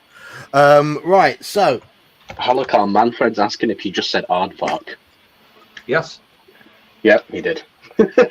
Oh, no, I haven't also Manfred in my campaign is going to try to be the our Cavalier's squire once this is all said and done, because she saved him and he was really impressed with it. So she brought his family back. Does your Cavalier squire? Does your Cavalier know that Manfred is an absolute master at getting other characters in the party killed and derailed? And derailed, yes. Tori, I haven't seen that. I haven't watched any Matt Colville for a long time. He tends to talk about things that now, up until a couple of years ago, he talked about things that I was well into. I didn't listen to him up until 2019 because he simply talked too fast for me. I can't listen to someone speak that quickly and take it in. And then I started on some medication, which actually made his videos understandable for me. And then I had to come off that medication because that medication sent my blood pressure through the roof. And I haven't gone back to Matt Colville since, because I know he's going to have that. You know, have you seen his videos? Blah blah blah blah blah blah blah blah blah blah blah blah blah, and he cuts it so there's no gaps or pauses, and it's just like I can't. Yeah, meth was pretty rough on your blood pressure. I don't like that editing style. It doesn't give your brain a chance to process things. No, there's a few YouTubers who do that. I used to watch his videos and they were interesting, some of the things he's saying. And I backed his Kickstarter for the Strongholds book, which is very well done. But then I saw him run a game and I haven't watched him since because I didn't like what he was doing. And how I saw a bit of him running a game and it was just like, what? Well, is this really? It wasn't interesting. Go on. It wasn't interesting. No, it wasn't interesting. It was flat. What was he doing? Was he doing it wrong? Well, it just felt flat. He runs a channel where he comes up with all this advice. When you actually see him run, it wasn't appealing. Is it like a certain cockwomble? No. Better than him. That's not saying a lot, though, is it? The B-52s need to remake Love Shack and swap out Love Shack for Lovecraft. That's actually kind of good. I like that. See a faded sign at the side of the road. It says 15 miles to the Lovecraft. Yes. 15 miles to Innsmouth. Innsmouth, yes, yeah. Oh, speaking of Innsmouth, sorry to plug, but my Bloodborne stream will be getting to a point either this week or next week, this Sunday or next Sunday, where there'll be a part of the game that's basically Innsmouth. It's called the Fishing Hamlet. Ah, right. Yeah, I think basically Innsmouth. Yeah. This takes us. TN Tory's comment here takes us back to the idea of development. I mean, it's not so much rehashes, but I'm going to bring up a rehash, a re-release that I've been mentioning a little bit on my videos recently. A very, very well done re-release indeed. And yes, old adventures were shorter, but not just in terms of game length, in terms of verbosity, in terms of how the adventure is put together, in terms of how the information is presented. high Gygaxian writing of very long paragraphs and things. Written by Gygax, Yeah. beautifully brief. Oh, okay. 32-page adventure. This is a compilation of G1, 2, and 3, originally released as 8 pages, and 16 pages, respectively, for one big 32-page adventure. You'd think, Okay. oh, cash grab. Well, no, seeing as those ones were very, very early. The art was a little bit nondescript on some of the covers. And they went out of print. They went out of print. So they reprinted them as one big adventure. It was only £1 more than the original 3 were individually. And you got in here. Look at how much adventure there is here. Maps. Yep, Mhm. How long is it going to take to play through those dungeons? You've got 32 pages of adventure. Room descriptions were very short, but what he did is he dropped in lots of little nuggets and seeds that you could develop and work with for the DM to work out. Gygax's rule writing was very heavy-handed in places and overly wordy. His adventure writing here is as close to perfect as it gets, because the idea is that these are very open adventures. You're meant to work out the interactions between the various enemies in there pretty much yourself. It tells you little bits and pieces, but it doesn't spell out exactly what the monsters will do. It's up to the DM to run it like a living, breathing environment and pretty much do what they want with it. And that's exactly... That is an excellent reworking and reissuing. 3, the original 8-page adventure for G1, Steading the Hill Giant Chief, will take a relatively solid party of thoughtful adventurers, because they have to be to get through it, probably 25 plus hours to play through. 20 to 25 hours, maybe more, depending on how careful they are. That's from 8 Is that just for pages of one? adventure. Is that for? Yeah, that's just That's for one. That's G1. G2 is a similar size. G3 is much bigger. So you're talking 70, 80 hours of adventuring, at least, in this 32-page book. Easy to digest, easy to work with, very flexible, and a lot of fun. How not to do it is this. Right? I was going to say the comment in the chat about Queen of that thing, yeah. No, the comment in the chat about mentioning Strahd or whatever. But Strahd, Tomb of Annihilation, Rime of the Frost Maiden, and others as well.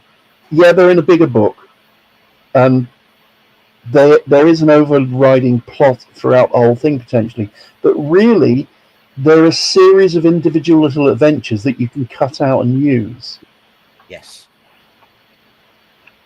there's a lot of bit like Ghost of Saltmarsh is 7 separate adventures. Saltmarsh, yeah. Yeah, there is an overarching theme to them. They can easily be linked together, and there's information there about linking together, but they are separate adventures. So, I mean, yes, I do think that Watsy's approach of releasing all these big hardback books of massive overarching campaigns is more than tiresome. Because there is an expectation when players start these big campaigns that they're going to be playing for years in this, and after 6 months they get bored. But I don't think the intention was for them all to be played in big lumps all the time, every time. No. So, I mean, look in the one I've run that's got the 13th level. It started out with Homlet, me converting it, Moat House, Temple of Elemental Evil, bit of that. Coming out of that into a side plot because they cut off Loreth the Beautiful's head. and his mummy wasn't pleased. Getting back to Homlet, and then a slight problem getting to the Tomb of Annihilation to chart. Going through a lot of that. Then they've ended up in Rime of the Frost Maiden. They're still going through that, certain aspects of that. But I'm taking the bits and pieces. It's not everything that's in there. So, and there's a lot of good detail. There's a lot of good stuff that you can use. You have to do work to do it, though. That's the only problem. Mhm.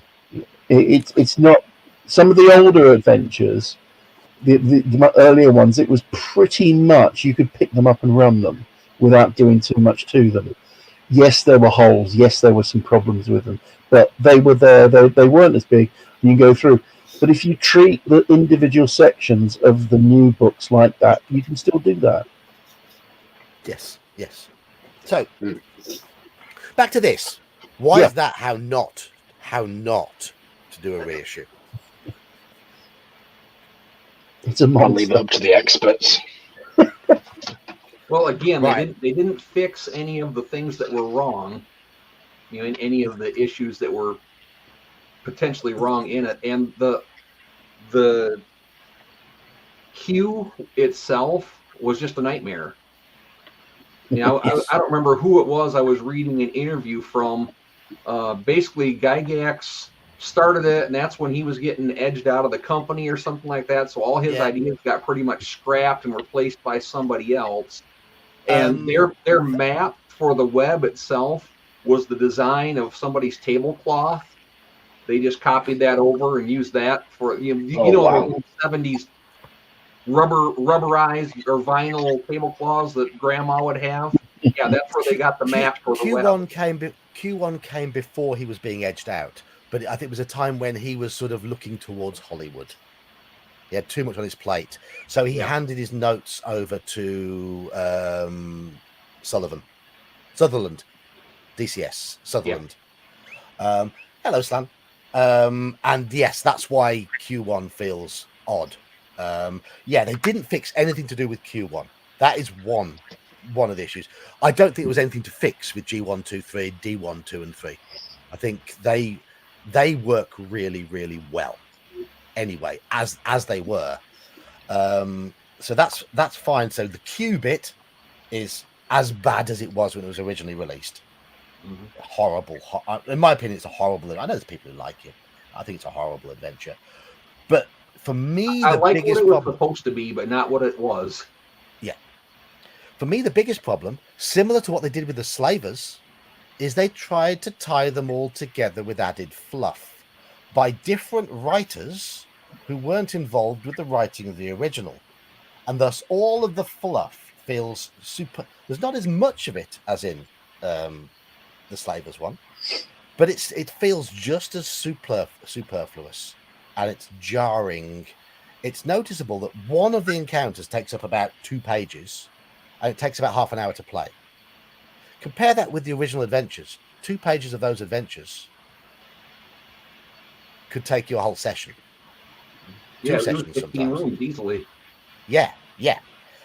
Such is the waffle that's in there. So also they had already re-released the good stuff, G123, D12, and D3 with the newer covers. You could have just got those. This wasn't much cheaper to buy it like this, and it's certainly not any more usable in this format. So there's So it feels like the pacing was off and it was just like disjointed and stuff like that. The superfluous bit in the intro and the bits in between the adventures are off. Of course, you can cut those out, but I just think the original adventures by themselves were better. Now, what did you think about the Desert of Desolation compilation of 3? Or haven't you used that one? Pretty much the same. The Desert of Desolation series, I just to reiterate what I said in my reviews of it, I3 and I4, Pharaoh and Oasis of the White Palm, are both excellent for different reasons. There are little flaws in them. Right. Pharaoh's got an issue with its exterior map, the scale of it, but the dungeon crawl in it is superb. Do you think they addressed the issues though in the compilation one? Right, they addressed the issue of they yes they did. They made the desert a lot bigger. They Yeah. addressed the issue of the horrible start. So yes, that bit of I3 and I4 at the beginning of the compilation was better. The map was much bigger. It was huge. It felt like a much more foreboding desert. I5 was still shit. They didn't fix the fact that I5 was badly underdeveloped, and the material in between, the fact that they added in all these extra MacGuffins in between, just felt a little bit dragged out. Some of the in between material was all right, but it was very, very much a mixed bag. So, and also the presentation of it was horrible. The use of artwork was awful. They used artwork. It was just rehashed artwork that didn't fit. They were doing it on the cheap.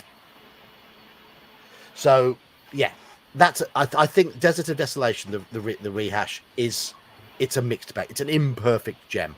There's great stuff in there for my 3 and I4, but also they didn't fix what needed fixing in all cases. They fixed some of it, but I5 was never a classic and needed to be redeveloped, and it wasn't. Sorry, I'm going to have to drop off the chat, but I'll leave myself in the YouTube and make snide comments every now and again. So I will. Not a problem. Not a I'll problem. just No worries, mate. guys. Anyway, nice to chat. All right. Cheers. You too. Take care, mate. So yeah, I think it is a mixed bag. Let's have a look at what chat are going on about. I wish there was a way to disable the new content in the Baldur's Gate remaster.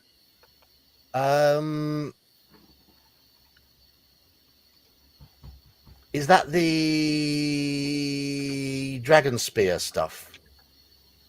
I mean, I've been playing through Baldur's Gate and I ignored some of the new content.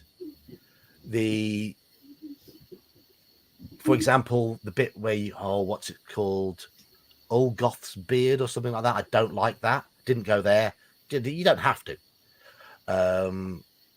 And Durlag's Tower, didn't like that either. So I just did the bottom bit, a little bit of that, and then left. I had no interest in going into the dungeon beneath that.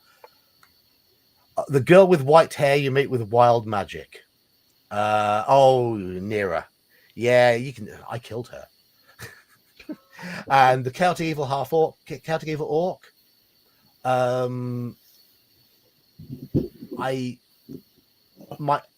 You can ignore him playing through as a good party, but if you're playing through as an evil party, I'd like to add him to the group.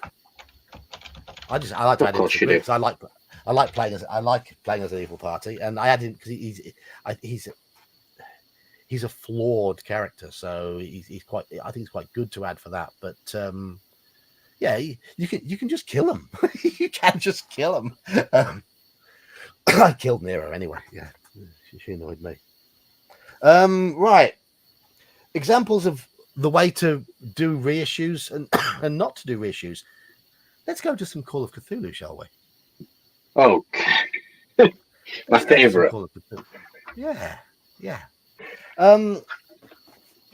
Okay. The way to do a reissue. This is a really, really good one. Can you hear that noise as a box is opening? Hear that? Like the parpy noise. This was done on a Kickstarter. This is the anniversary set, the 40th anniversary set. And yeah, you gain XP and stuff that you wouldn't otherwise have. Yeah, I know you can. I know you do. You can pretty much ignore them though. It's not a lot, but this particular set, I love the fact that it comes in old style books, and they are simply reprints. Yeah, I did an unboxing video when I first got it, and I was just going through the box, and there was just more and more and more stuff. So much stuff, just tons and tons and tons of stuff. It's a box, you open it up and it just keeps on giving. And yeah, it wasn't cheap, but everything is reprinted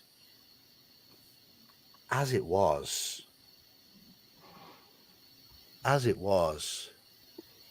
in the old Warts school and all. style. It's warts and all. And yeah, it's a cash grab. But these are things that are out of print. They've been reprinted in a big box set where you can get them. I had none of these before. I now have all of them. And I had it bought for me as a birthday present.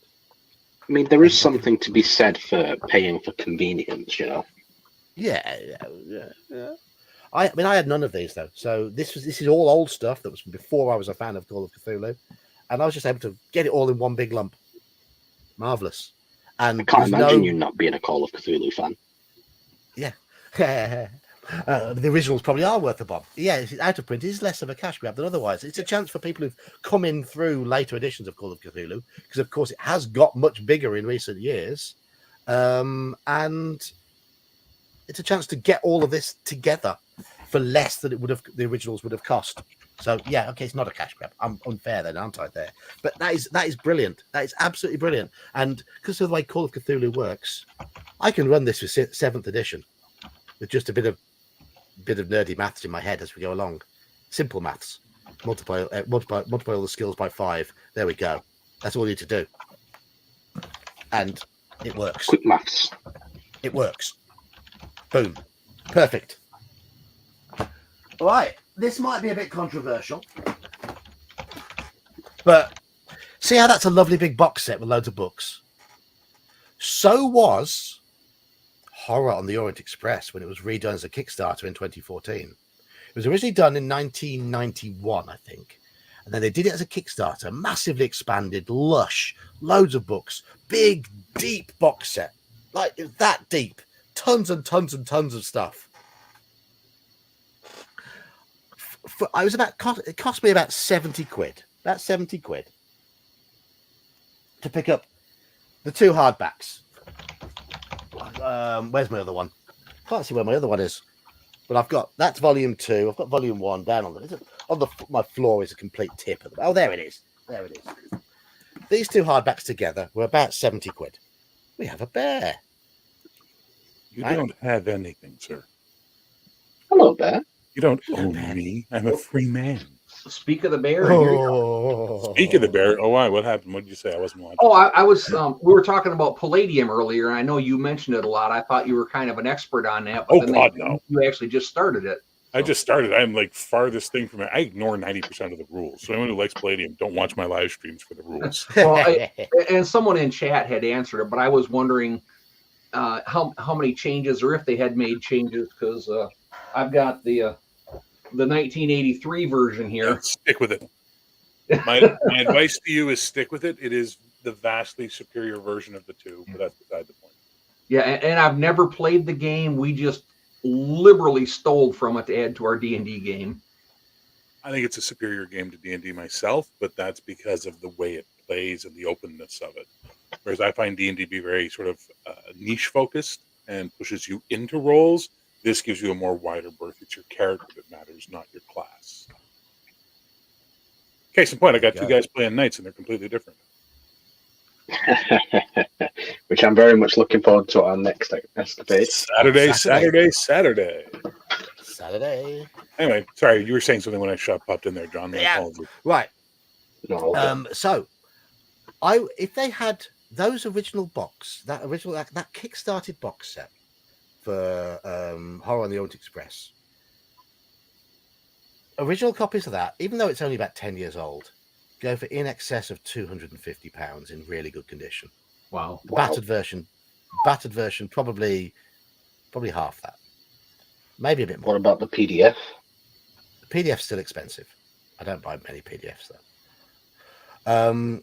So I bought this about 70 quid. And that's them basically condensed into 2 hardbacks.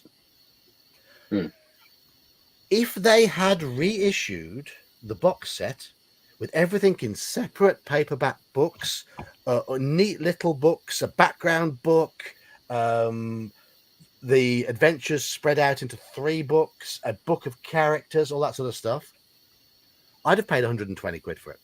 I'd have paid 50 quid more than I paid for these for usability purposes. I think this is not how to do things in terms of reissuing, because it is a pain in the arse. This first book, for example, about half of it is adventure. You've got about 70 pages of NPCs. Each NPC is 2 pages. Holy mother. You Wow. don't need that much information No, you on do the not. NPCs.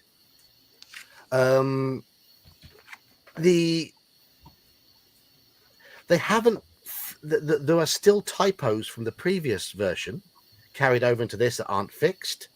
All the handouts, okay, you can get them on a PDF, but I would much rather have had them in a separate form that they were in the box set.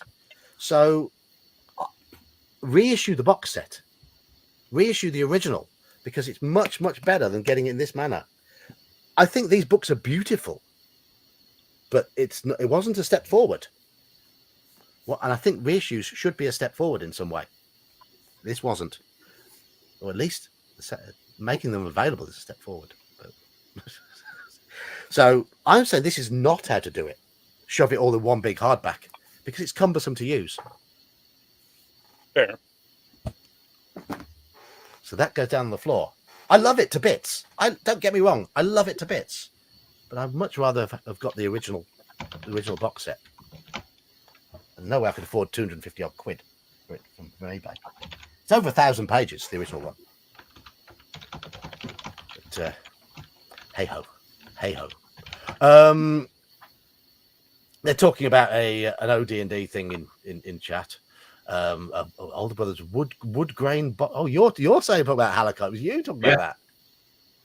Yeah, my Fire Maniac magic user has his brother's 1974-ish.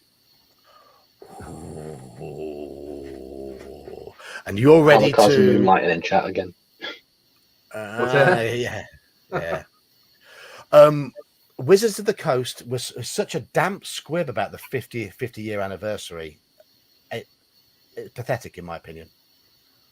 I like the silver anniversary. I mean, there was Yeah. one new thing in it, and reprints of classic stuff and some history. I mean, it wasn't anything earth shattering, but I thought it was really well presented. It was respectful as well.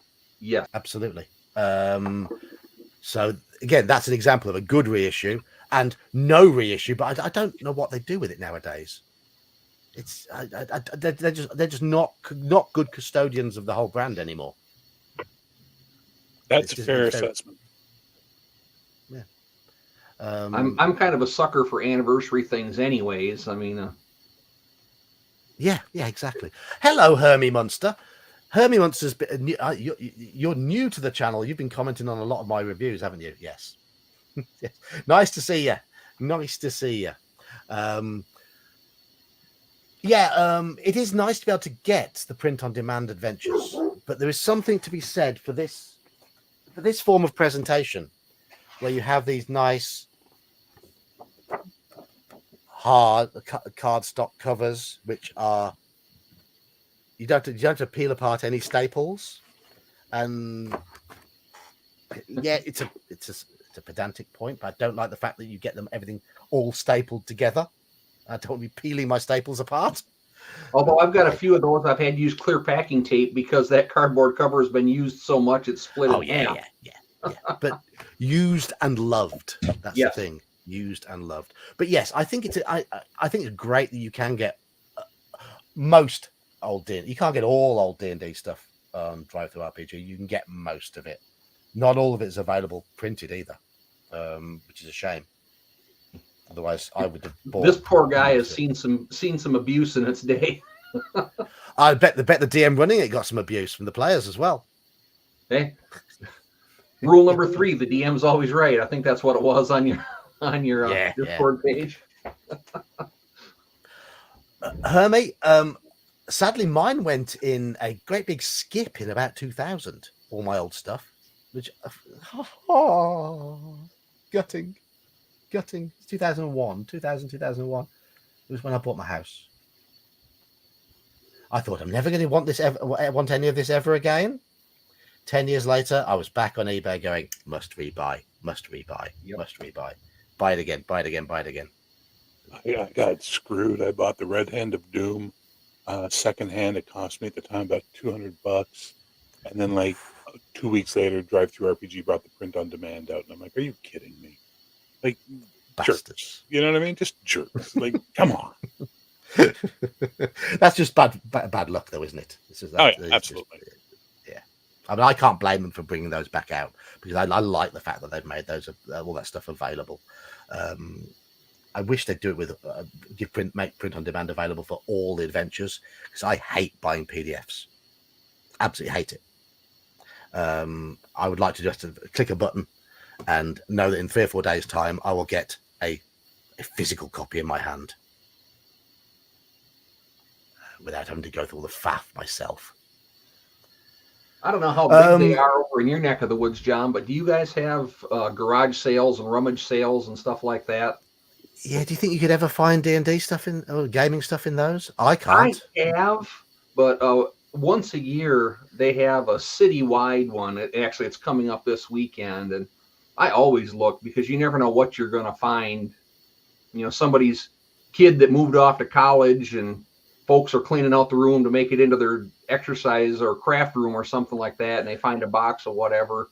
I got a bunch of Magic cards that way long ago when I still played that.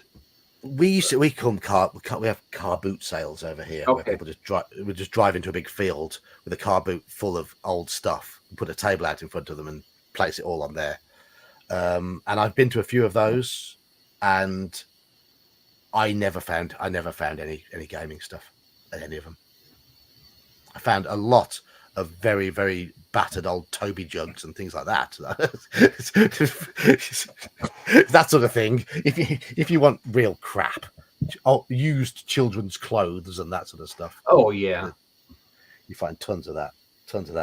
So Bear, you've just joined us.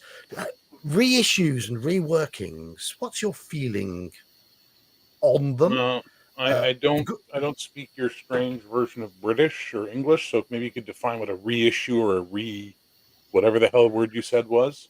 Something that is republished. Just like straight up republished or redone completely? Both.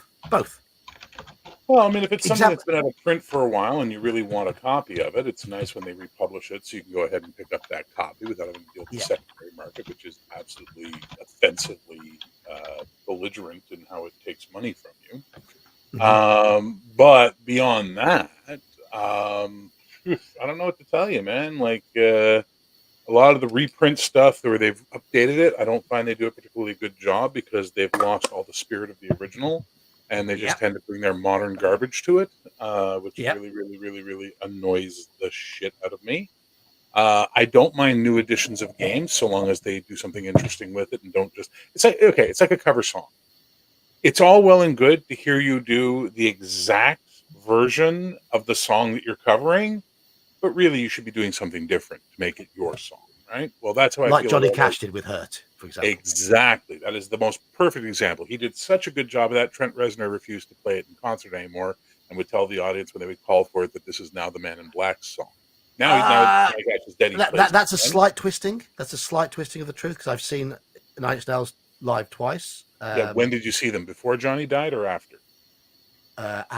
Second time was after. After Johnny died, he started playing the song again in concert. But in the America, he wouldn't before play he died. Johnny was alive. Because he felt Johnny had made the song his own, so he was the Man in Black owns the song.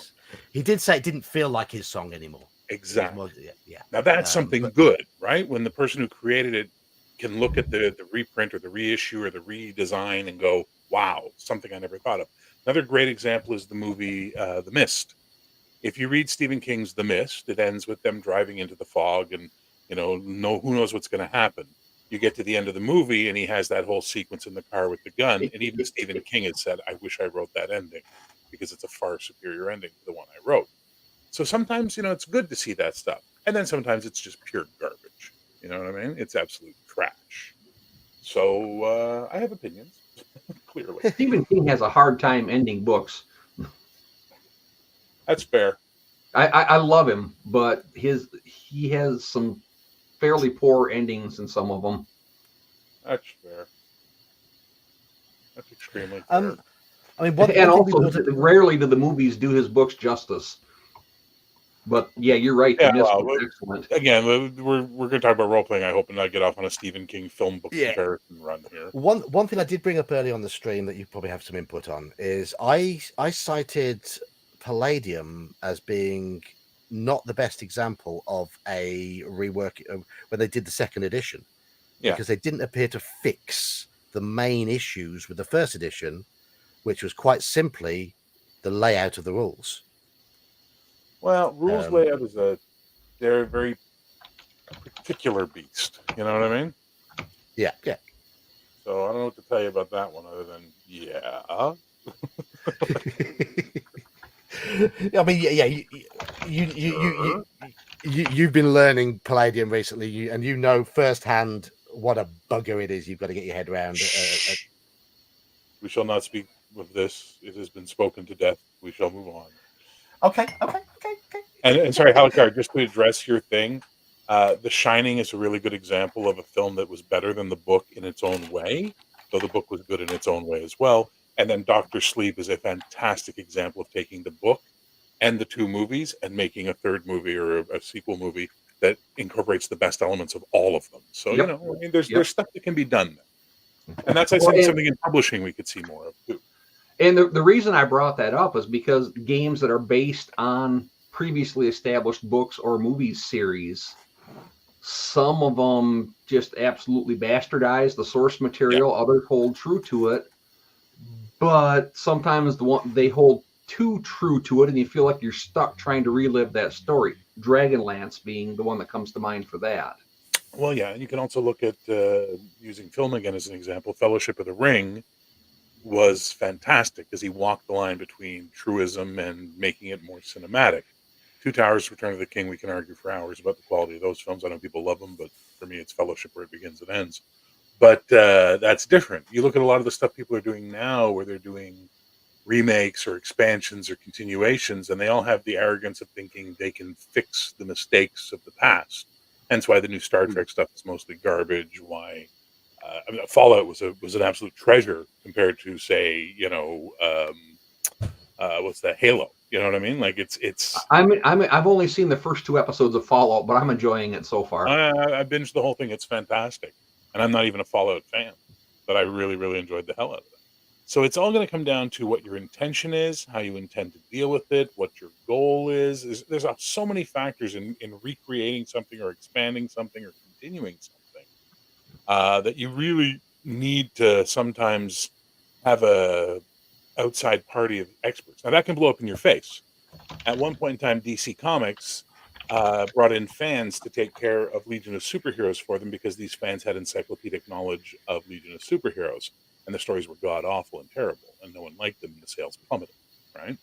So you got to be careful, because there is still the market and the audience that you need to appeal to in whatever you're doing, be it a role-playing game, a movie, a comic, a song, what have you. And you have to keep that in mind at all times. This is not art. These are role-playing games. Games are not art. They're not there for you to go, well, I feel. No, who cares what you feel? You're producing a product for mass consumption. Try and make it as consumable as possible, and make it have and as you say, try and stay true to the ethos of the original. The ethos. You don't have to stick to the word for word, but at least the ethos, of the whole thing will really help you on that one. That's what I liked with the Star Wars. D6 is the only version I played. The West End Games one. They kept well within the lore, but you didn't feel trapped. I mean, you weren't following in the footsteps of Han and Luke or anything like that. I think at one point you get to cross paths with like General Dodonna or something. Yeah. but it let you be your own character, your own person in that universe. Well, okay, so it's like the difference between Lower Decks for Star Trek and the old FASA Star Trek game. The old FASA Star Trek game, you were never supposed to run into the Enterprise. You were never really meant to meet Captain Kirk or any of the crew. You were just supposed to go on these modules that had stuff for your ship to do. Lower Decks, and I enjoy Lower Decks, even though it just got canceled. Every other minute is a reference to some previous Star Trek canon. You know what I mean? One creates an expansive universe where you can feel like you're really doing your own thing and anyone can be a hero. The other feels like small universe syndrome where these, 50 people did everything and they're the only people who matter. Star Trek D6 did a great job of breaking that for role-playing games.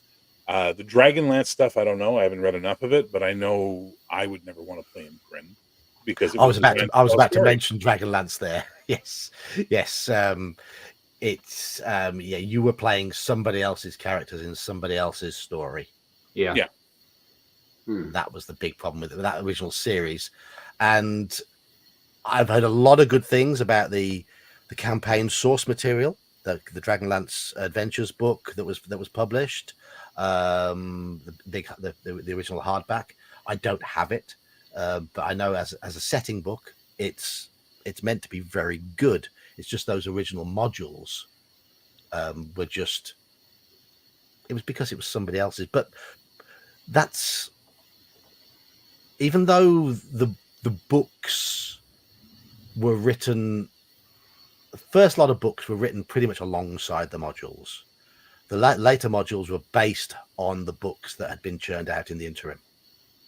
So I remember when the first Dragonlance module came out.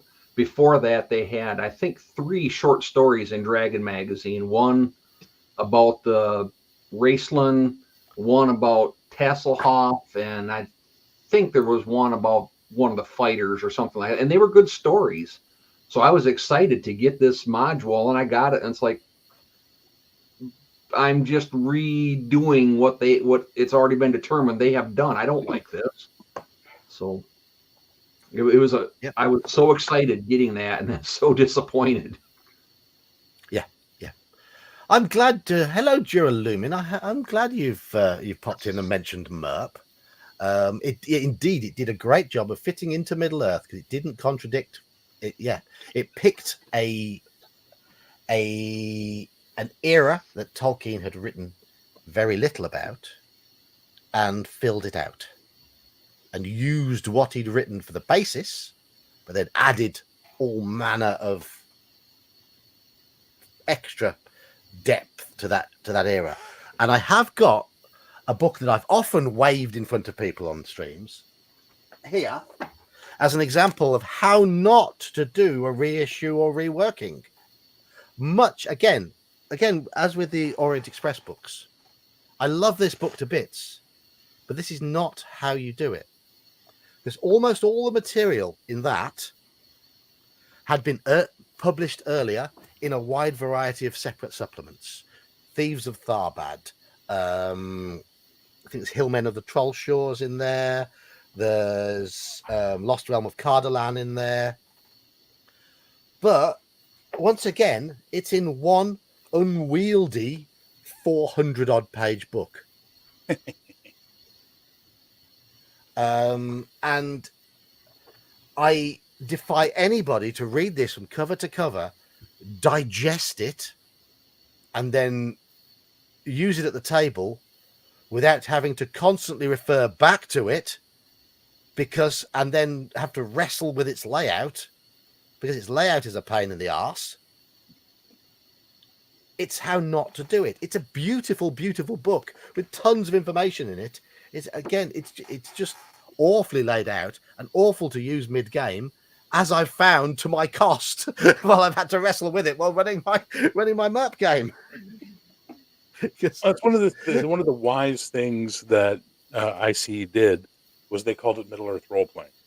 They didn't call it the One Ring. They didn't call it Lord of the Rings. That's why I prefer the title Adventures in Middle Earth for the 5e knockoff they did, because that implies you're doing whatever you want. Middle Earth is a wide open spectrum. The One Ring, if I'm playing a game called The One Ring, it sets an expectation in my mind that, well, I should see a One Ring at some point in time, shouldn't I? If I'm playing a game called Lord of the Rings, well, this should be about rings, shouldn't it? You know? And so it's one of those things. Also, I find Middle-earth a horrible place to role play anywhere until after the Third Age. Because don't tug on that. You never know what it's connected to. And Jesus, is a lot of stuff connected to each other in Middle-earth. Like, good God, you know? I mean, that mid-Third Age thing, though, it's 200 years after the Kinstrife, so it's just after the plague has hit. It's 1,300 years before the War of the Ring, and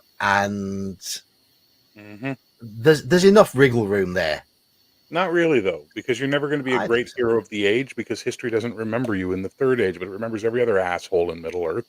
So at this point in time, you have to be some nobody that did something that no one remembered. Whoopee shit.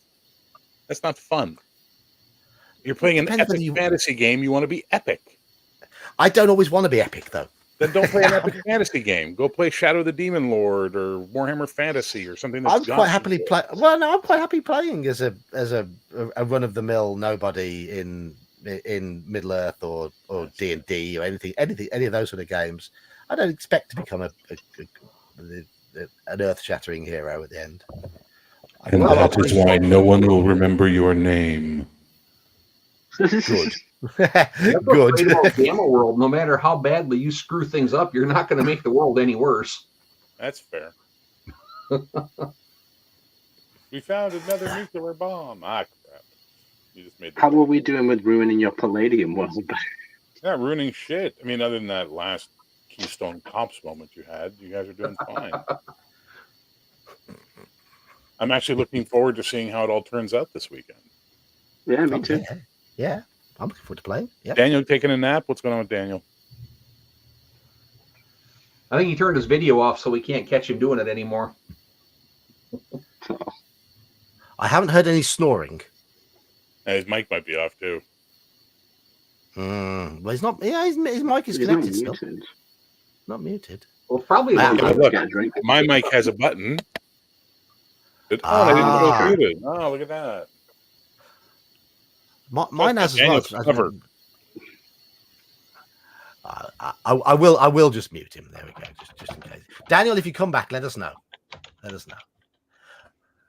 I'm a terrible host. No, don't be silly. You're a lovely host. Cheers, Snufflegunt. Nice to see you popping by. And it's nice to have you part of our little gaming world nowadays. Snufflegunt. I watched all of Fallout, and when it was over, I wanted to play in that world. Like, I was like, oh, that seems like a really fun place to role play. Because it's literally just a fantasy game. It's literally a fantasy quest game. That's what I'm interested about. See, I've played Fallout 3, New Vegas, and Fallout 4, so I'm like, is the show like faithful? And like how faithful? It is and it isn't. And you got to let go of that shit, because if Douglas Adams, your fellow countryman, taught you guys every medium, you change the story to fit the medium. You don't try and make the medium fix the story. You don't try and make the medium conform to the story. You make the story conform to the medium, which is why the Hitchhiker's Guide to the Galaxy book, radio play, TV show, and movie, which Douglas Adams had a hand in all those scripts, are very different from each other, because they're addressing the medium that they're being presented in. So Fallout as a TV show is presenting a TV show. It's different than a video game. It's going to have changes. It's going to have stuff that they don't do, that because it requires too much backstory to explain all of a sudden, things like that, right? Do you think a remake of any of the Douglas Adams stuff could be successful now that he's gone, though? I don't think so, because I think it'd be like trying to remake Monty Python stuff without the Monty Python guys. That initial spark of genius that created it is gone. I mean, have you seen some of the Sherlock Holmes garbage they've done over the years? I'm just going to point. Thank you, Brian. Thank you, Brian. Yeah, shove that in Bear's face. There whatever. You guys play your boring everyday people. It's like when people talk about they want to play Marvel. They like Marvel because in Marvel the superheroes have real problems. You know what, man? I have real problems. When I role play, I play to escape those things, not deal with, how am I going to make my rent this month? That's the real world, brother. But if it makes you happy, cranks your nards, blows your skirt up, puts wind in your sails. Go have a good time. Who am I? I'm not. My word shouldn't matter for shit. The bribe is in the post, though, Brian. Thank you. But I think there's enough in MERP through the critical system where you can get some extraordinary results from time to time that can make even lowly characters feel tough just for a moment. Just for a moment. It's actually 3 vaults, Alucard. It's 3 Well, interconnected vaults. Right. I know nothing about Fallout. Well, you should watch the show. You might like it. Well, if I don't remember if it's Fallout 1 or Fallout 2. I think it's number 2. You get a chance to become an actor in the porn industry. You get to join the mafia. There's just all sorts of cool stuff. In 3, you either get to kill a whole tower full of ghouls, or you can set off a nuke in one of the human cities. I mean, this. Yeah, in number 3, you have the choice to either blow up a nuclear bomb or disarm it. Yeah, I mean, it's wide open. You can do whatever you want. And at the end, and you deal, and the world deals with the repercussions of your action. And at the end of the game, they do like a slideshow based on the choices that you have made. Like the one where you get to be a porn star, you have to blow up an oil rig. That's the big finale. You have to blow up this oil rig, and you get back to the main village, and somebody that knew you from the porn industry says, "Oh yeah, I heard a rumor that you had to blow 100 guys' rigs to save the world." It's like, no. So it's got a sense of humor then. Oh yes, definitely. I did play the Fallout role-playing game, and to be honest, it fell flat for me because I just didn't know the subject matter, and all the other players did. Yeah, I'm a little arsed off with your countrymen at Modiphius. It's just post-apocalyptic dystopia, basically. It's fantasy. That's about it. It's just in Fallout 1, the big bad guy at the end, the boss, is like half melded into the computer system, blah blah blah. Anyway, I know the one you're talking about. Yeah. I'm gonna run that through the old Geek filter. He's half melded into the ancient artifact that is communicating with the extra dimensional intelligence that is attempting to enter this void world. Well, if you read through all the emails and the junk that's laying around there, you find out his name is Richard Gray. That's his real name. Richard Gray, that he's named after, is a guy I went to college with who was just kind of a dick. He was a cross-country runner and just thought he was that much better than everybody else. He was a member of the Phi Mu Alpha music fraternity. Robert Hertenstein II was one of the programmers on that game who was also a member of Phi Mu Alpha, and he just did not like Rich one bit, so they made him the asshole at the end of the game. So remember, just pretend it's fantasy and you'll enjoy it. Can I play it with a knight in shining mail armor? Well, you can play there is armor. There are absolutely you can play a knight whose armor is magically enhanced to give him extraordinary abilities. Okay. The Steel Legion. And you can get yourself a damn rapid firing wand of magic missiles. Exactly. The Brotherhood of Steel. They're like... Yeah, I was going to say there's a legion called the Brotherhood of Steel. You'd love them. And can I fight with a great big poleaxe? If you want, sure. Why not? Yeah, sure. I mean, if that tickles your pick. Probably be more useful than trying to find bullets. Yeah, it saves you a lot of weight not having to carry ammo. I mean, sorry, magic wand recharges. I apologize. Yeah. Mana pellets. Anyway, so I'm really ticked off at Modiphius today because they announced a month ago that they were releasing a second edition of their Star Trek game, and this month they've already put out the quick start, which means this has been in plans for months. Yet they were still releasing new material and trying to get us to go out and buy this stuff and get excited about it, all the while knowing that they were going to be doing a short turnaround second edition. This just adds to my constant dislike of Modiphius as a company. What is it with British gaming companies being such dicks these days there, John? Games Workshop, these guys, like, why are they all just money-hungry dicks? We've learned it from your side of the Atlantic. But I thought rationing finally ended in like 97 or 98 there. You finally caught up from World War II. Hey, they're still recovering from the Queen. Now cut them some slack here. Yeah. Give them any slack for that nonsense. They're going to wind up putting King Charles on our money in Canada next. I can't wait. Yeah, he's getting old. He won't be on it for long. That's what I said.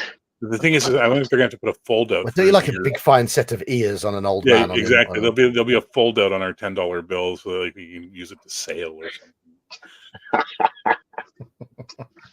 God save Not the related king. to anything, but what if he were to pass, who would take over? Because didn't both the other kids kind of abdicate roles? No, William hasn't.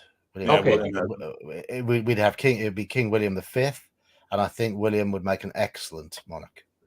We Which one get dressed up like a Nazi? Was it William or Harry? Keep track of It was what Can we Harry clip dressed that? up.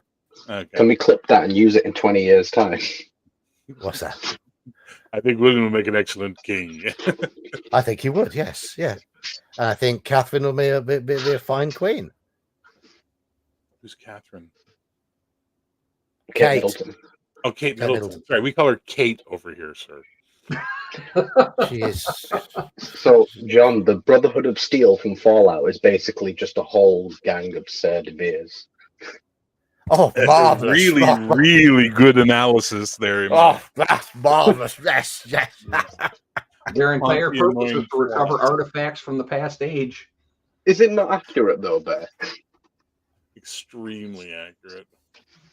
Up their own ass would be exactly where they headquarter. The Brotherhood Exactly where they of should Steel. Even the name Exactly where they should has be. so much power. You Right. get to wear armor, you get to shoot magic wands.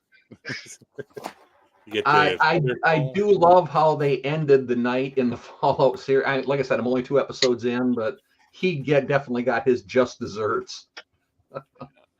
Right, I'm going to pull up something now where I think Chaosium have done a reissue, reimagining, or whatever. That's a bit bollocks. So yeah, because I'm dragging us back onto topic. I have this, right?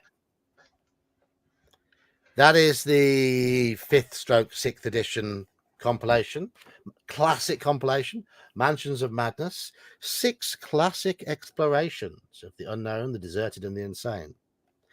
They have redone this for 7th edition, and they've bulked out the adventures. In the 7th edition version, you get fewer adventures. There's no part 2 that's come out yet or anything like that. You get less, and it costs more, and you get less.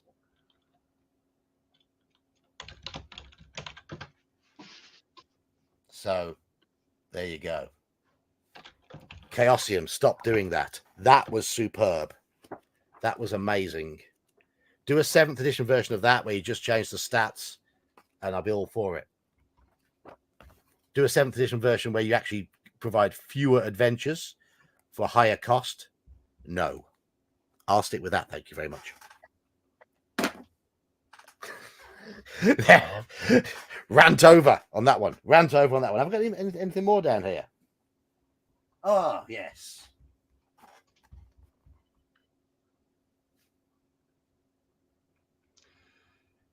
It was fun when I played it, but it's got a lot of shortcomings if you don't put the work into it. Didn't Andy mention this one earlier? Yeah. He said he liked how the reissue of it, the Goodman Games one, detailed the nodes a lot more, because in that there's nothing. There's just a bunch of random charts. Yeah. Highly rated on loads of places. I don't know why. The original Village of Homlet is in there in its entirety. Very good little adventure. The rest of it, lots of good ideas, awfully executed. It's not going in the bin, but I will never run the rest of that one. For the amount of time we spent in Nulb, they really needed to do more with it. Yeah, absolutely. It's a perfect example of a really good idea, just pissed away. So it should have been originally. It should have been 4 separate adventures, and they never bothered doing that. that was the beginning of our God. How long do we play that campaign? 10, 11 years, I think. We were in Nulb, just had made our first foray to the outbuilding at the temple itself that had a bunch of brigands in it, and then I left for school. And by the time I came back, they were already in the Frost Giants. So, Oh, right. Okay. Had well, they given already up? that amount of time, I hopped back in. They were in the Frost Giants, and I just started a different character. Had But had they raced through that then? no, because this was years in between. Oh, right. Okay. Okay. I was saying you went to school and then you came back from school and then they were suddenly no, five there was modules ahead. I want to say that was like from 90 to 93 that I was out of the campaign. Ah. You missed out that detail that that school involved 3 years there. Yeah. my degree, not a class. Yeah. Right. Okay. But When yeah, we say, I mean, what we did in it was a blast, but that was because our DM put the work into it. yes, it needs. And I heard stories about the exploits the other players had while I was gone. I was like, oh man, I wish I could have been there for that. But and of course, reissues and reworkings. We'd be remiss not to bring up this sort of thing. Yeah, it's a good one. Yeah, good one. There's been a lot of old school reworkings of old rules into newer formats, and that is a perfect example of exactly how it should be done. Well, until he did the advanced version, and then he joined the rest of the OSR on, let me publish my house rules as a game, you know. I like the advanced version, though. There's parts of it I like, there's parts of it I disagree with, yeah. But that is a perfect, that's basically the game rules. The core rules. The rest of it is all the genre fluff, but that is just basically this little book, not quite pocket size, but a small book, 60 odd pages. It's basically the rules, beautifully laid out, easily digestible, no fluff, no faff, no nothing. Just really, really easy to reference, really easy to read. Exactly. Fat gets a bad rep, man. Fat gives us flavor. I said, fat gets a bad rep because there's got no fat. Yeah, well, fat gives us flavor. Well, the fat is in the other books. Yes, but I don't have that book. I have the assembled book. Oh, you've got the big one. Okay. Yeah. Well, I mean that book is basically cool. The rules, and all the other books are the monsters, the treasure, the character classes, all that sort of stuff, and that is all the flavor, and that's just the basic rule book, and it is absolutely excellent. I don't think I've ever encountered a more easily digestible and more easily referenced book in my history of gaming. Ghostbusters. Is that the one that we play on Saturdays? Yes. Absolutely. If you want to get yourself a something that it's true to the original way of playing, because it is the original way of playing, but it's just done in such a sensible manner. Such a anyone who ever wants to try old school gaming, just get hold of OSC. Well, considering it's the first game I ever played, I can say it works well for beginners. Yeah, it's a piece of piss, isn't it? It's really simple, really simple. And since I've got into Call of Cthulhu and then Palladium,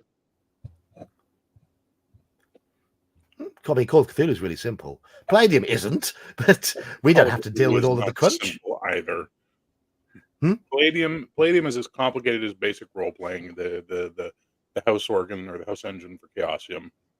You're just used to it, so you think it's simple. No, I just. Is that the new national anthem for the UK?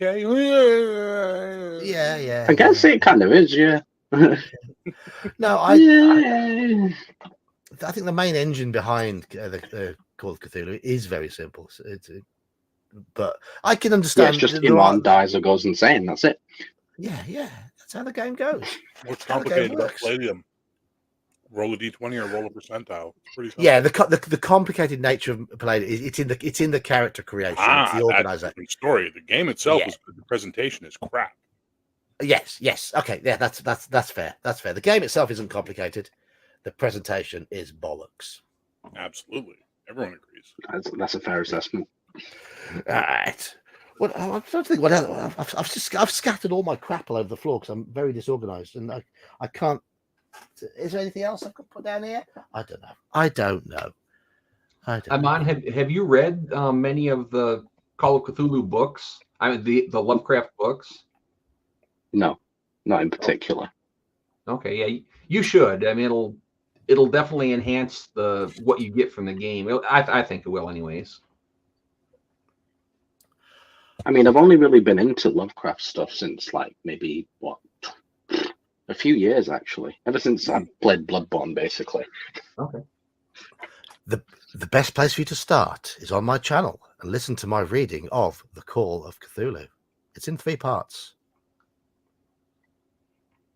I think the very first book I read was The Mysterious Case of Charles Dexter Ward, and I thought that was great. So then after that, I found the Dunwich Horror in a collection, and then I got I started going to a bigger library where I could look up better and more. Here's another. This is an example of reworking, reimagining, redoing.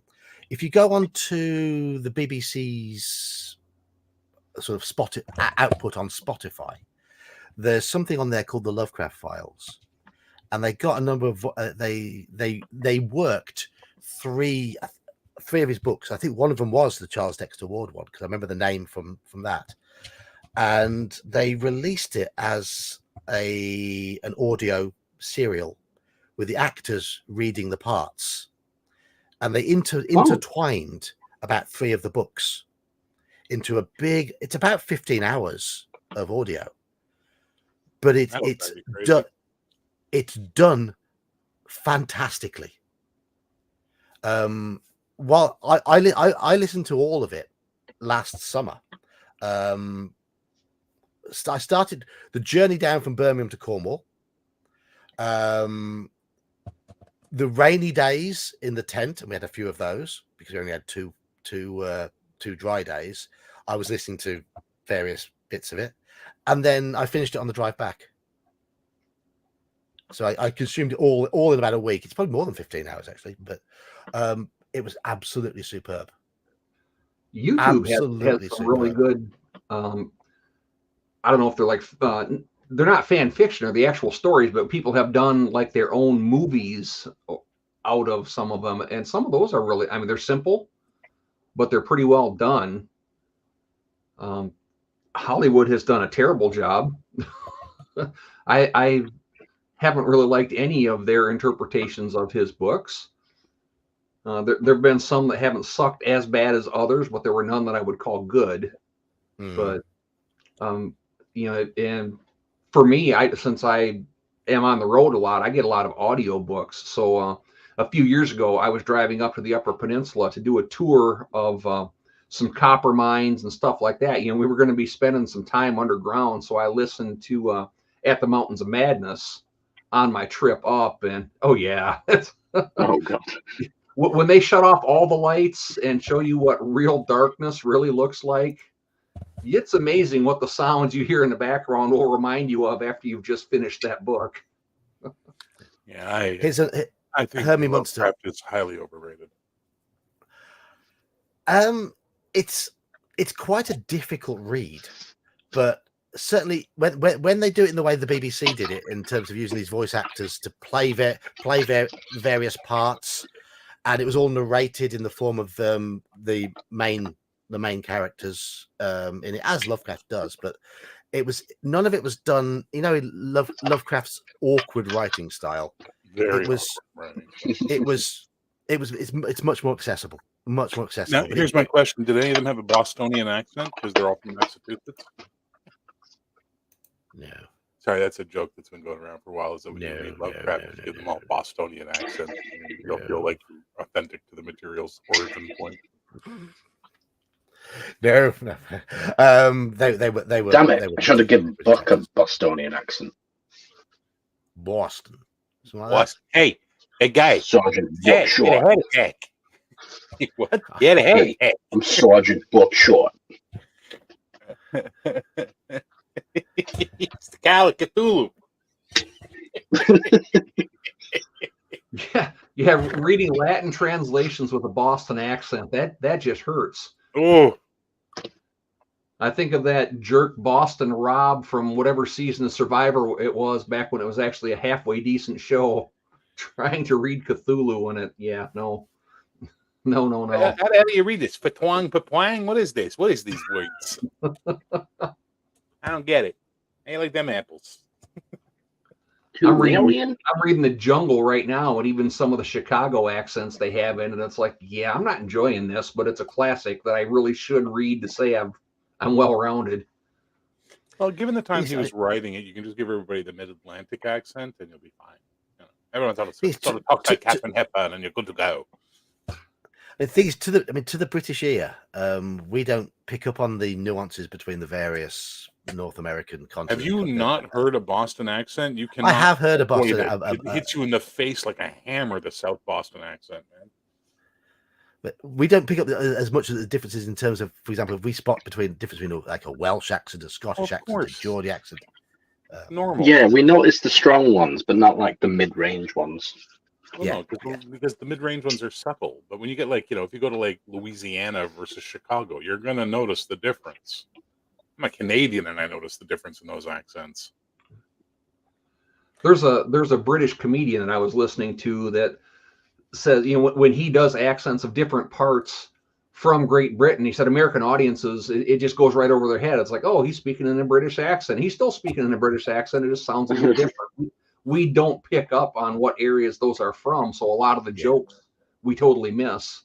So I guess I could see that with American accent. Yeah, it works the other way around too. Yeah. And once again, I sit here in Canada, stuck between the two of you, seeing both of you as you are, going, "Wow." Because to me, hey, look, just because we let you get away with more war crimes than any other country doesn't mean you got to go to bed. We're the reason the Geneva Conventions exist. Because to mine and Iman's the first time, to mine and Iman's ears, we sound much more different to each other than, for example, Halakar and Bear. Whereas to your ears, so there's two reasons for that. One, you guys do sound different to me. Two, I learned this accent. This is the Canadian neutral broadcast accent. This is the one they taught American newscasters for years because it's considered the most understandable accent in the English language for everybody. But if you want, I can talk like where I'm from. Don't mind doing it all there, but get her done real fast for you. Be taking it down the road there, son. Not a problem at all. We'll get her done. Be done. We'll be done with it. That'll be the way it is. You play that Call of Cthulhu. It's a nice looking game. The box pretty on it there. Are you Irish all of a sudden? No, we're Maritimers, but we sort of have that bit of that Scottish Irish thing going on there, right? Is that what Canadians sound like? The Scottish Irish? That's the part of Canada I grew up in. Right. Okay. And then everyone thinks Canadians sound, oh yeah, okay, so we're gonna go over there and do some stuff, and it'll be great. Let's go, That is southeastern Ontario, really. Like it's this one part of Canada that got overrepresented. So if you go to where he was talking about the upper peninsula of Michigan, the Yoopers, they sound like they're Canadians. So do the Minnesotans. It's the way it is. Oh, you betcha. They sound like that Canadian accent. It's a very middle North American accent based around the Great Lakes.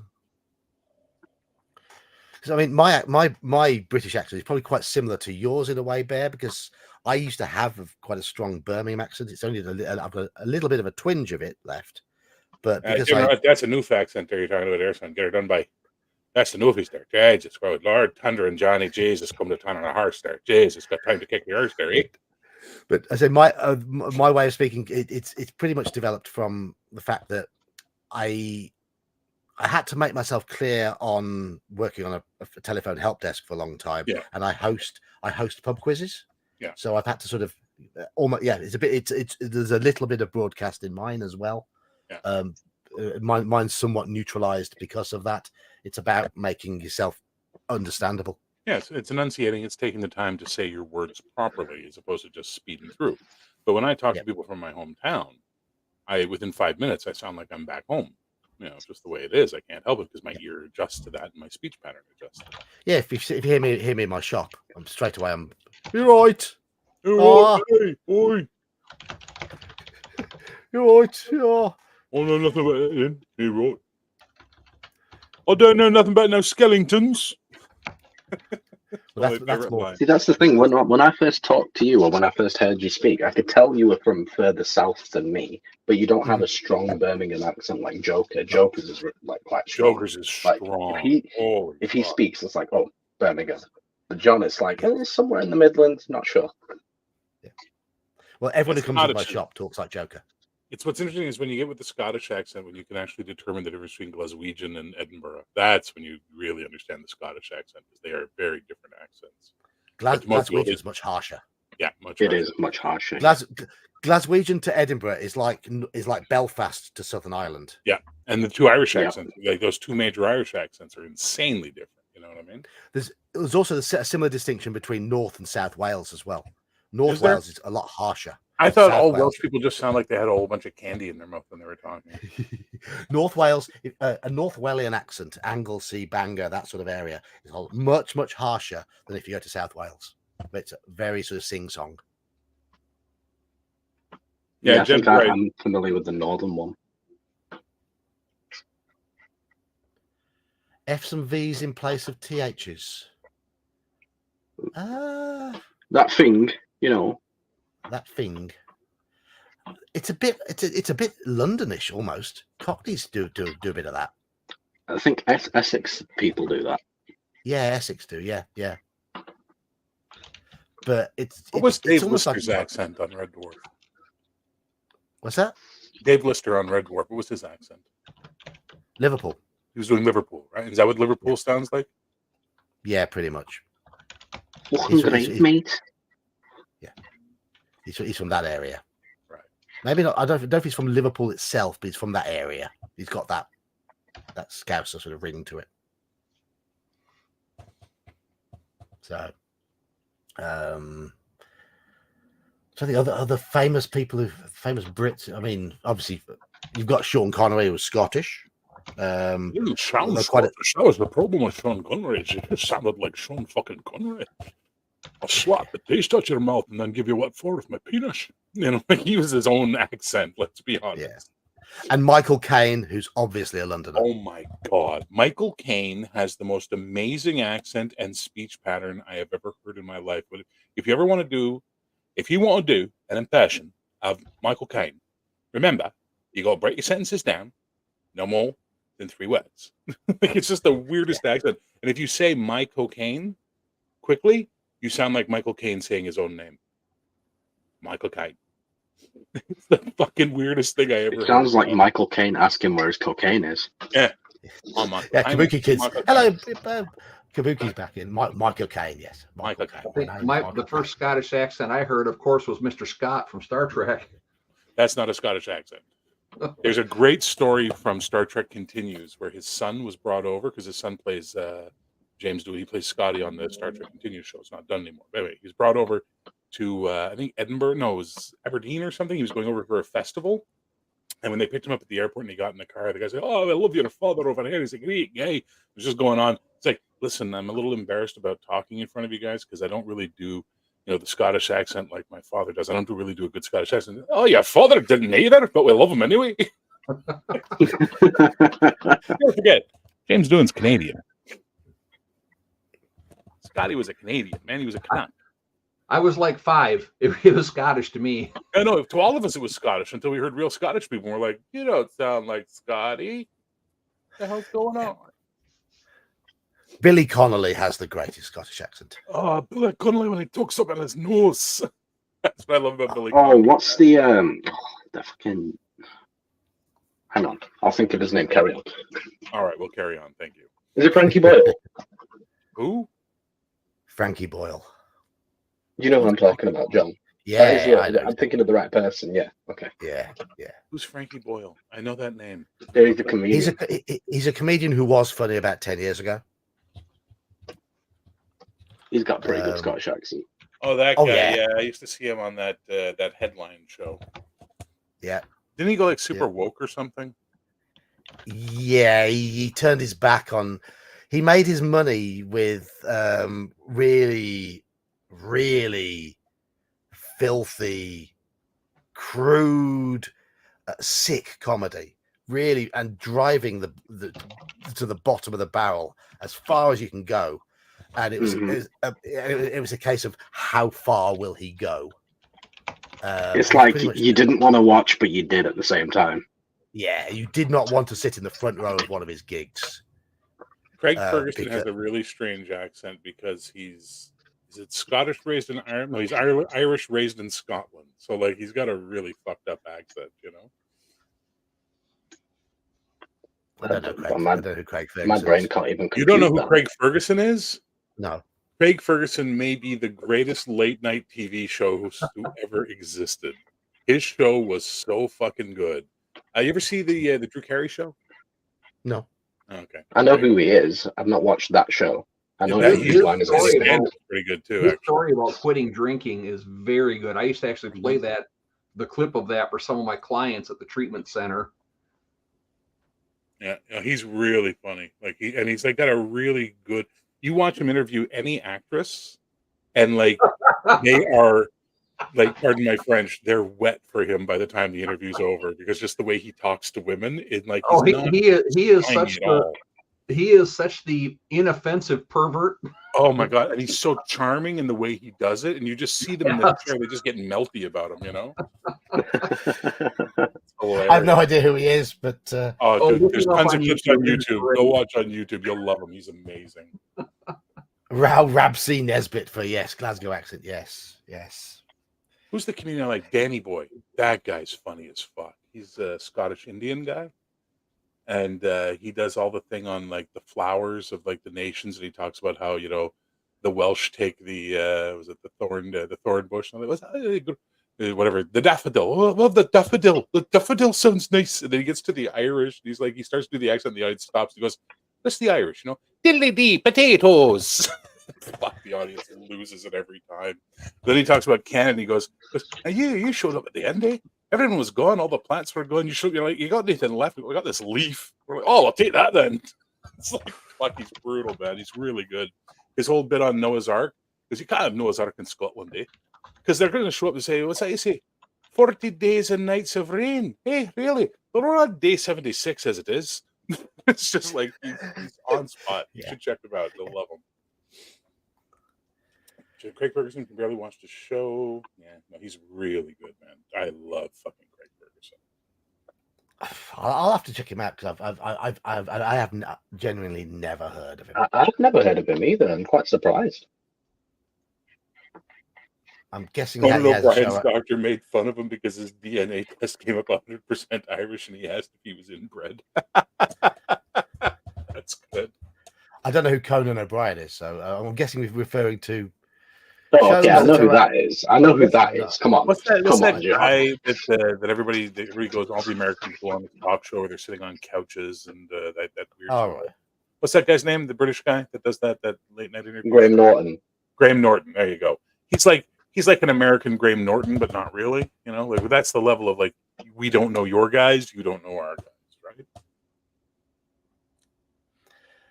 right? Graham Norton has his moments. He can be very funny. I do quite like Graham Norton. I think he's a good spiritual successor for taking the piss out of Eurovision Song Contest after Terry Wogan. Oh yeah. But, yes, we've got Eurovision coming up, haven't we? Oh joy.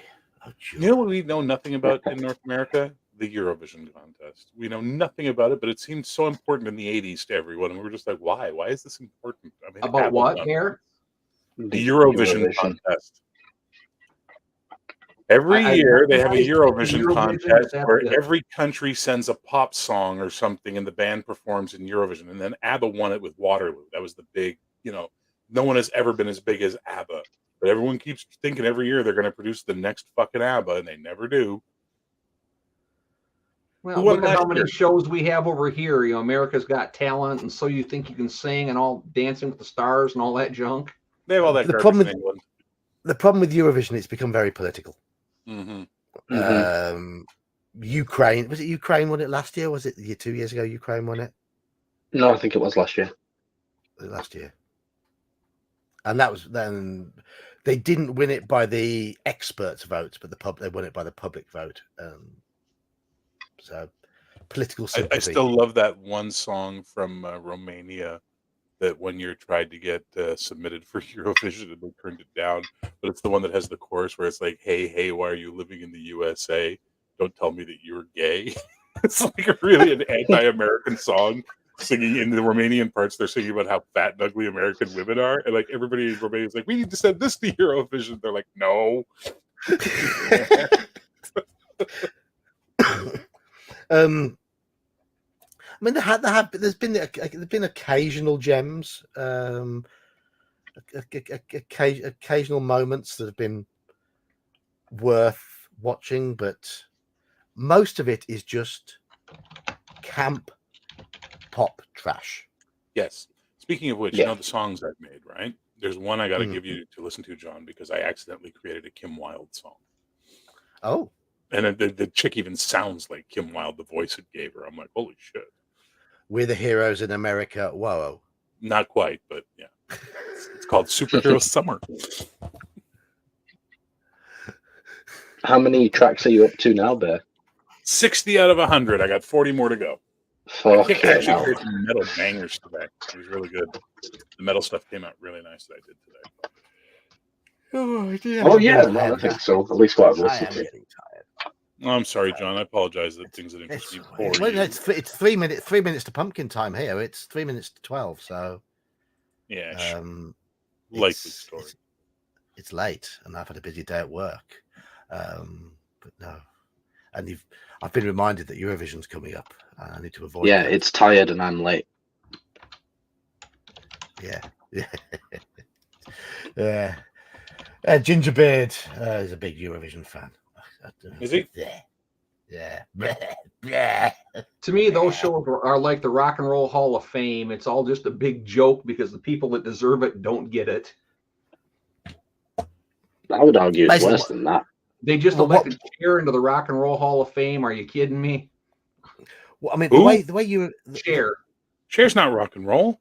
No, she's not, but she just got elected into the Rock and Roll Hall of frickin' Fame. Well, if I Well, could wait. turn back time.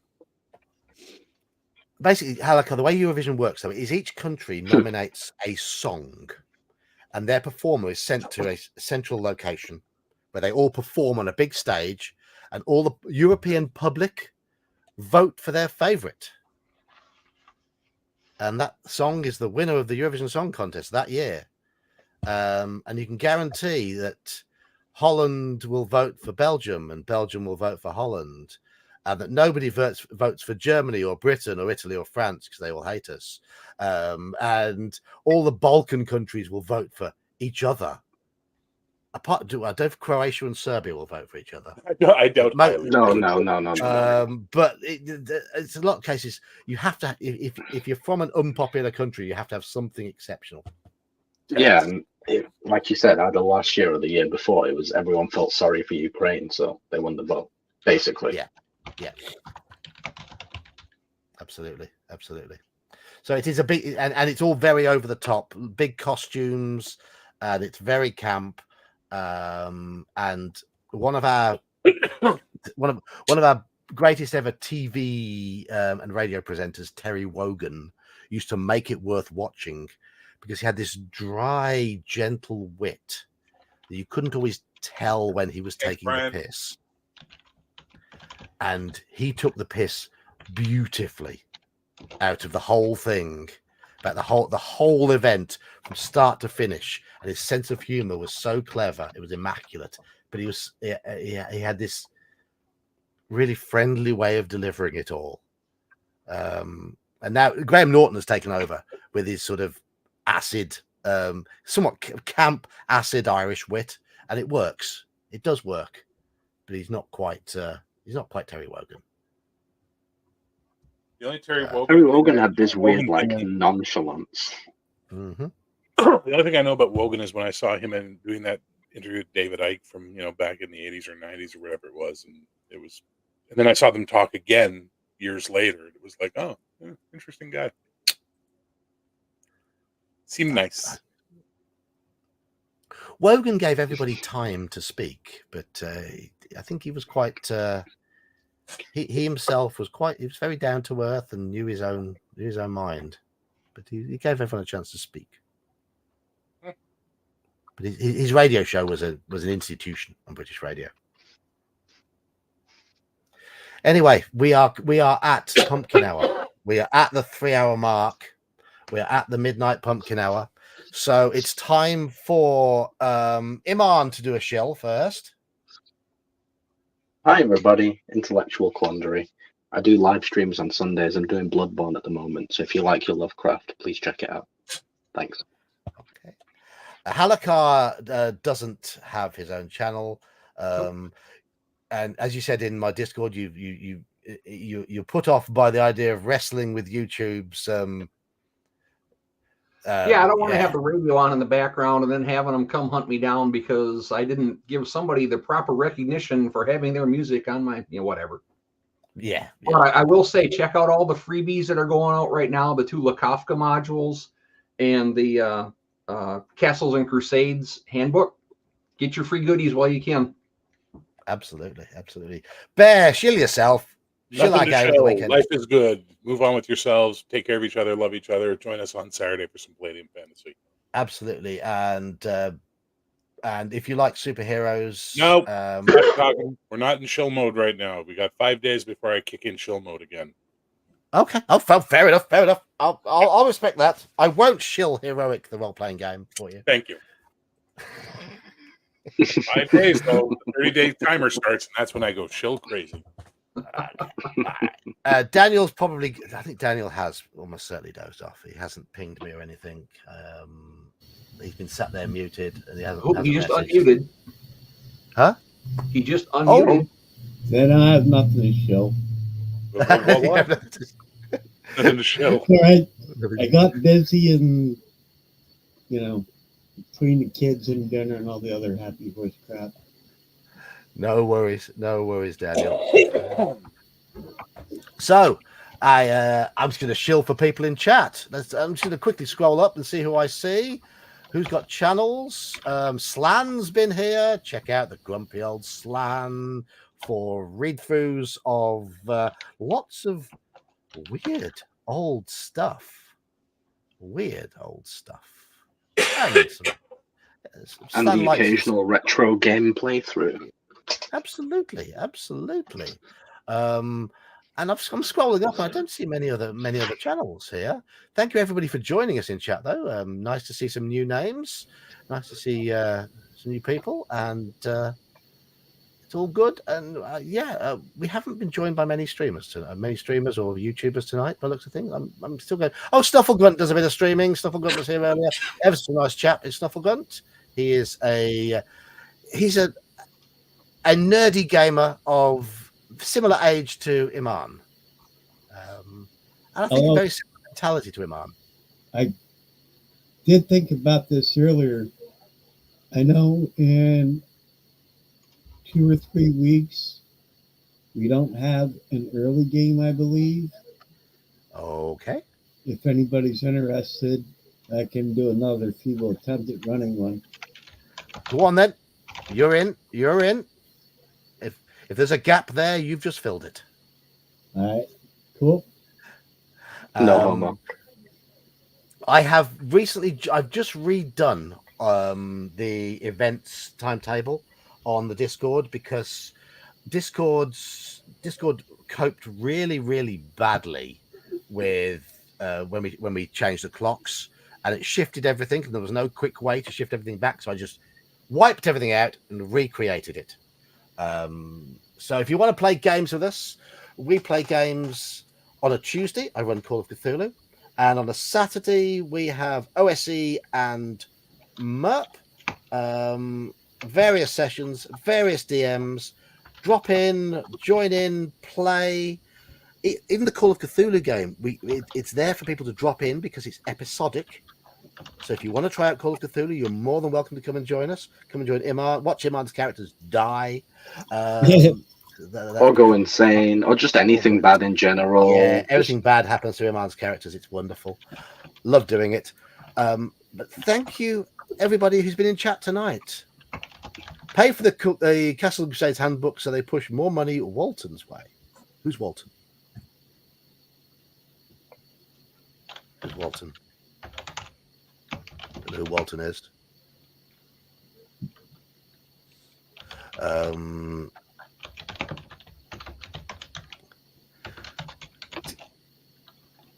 Yeah, I've put the link under the video. Yes, Kabuki, you're more than welcome to join Discords and join Bear's Discord as well, and Iman's.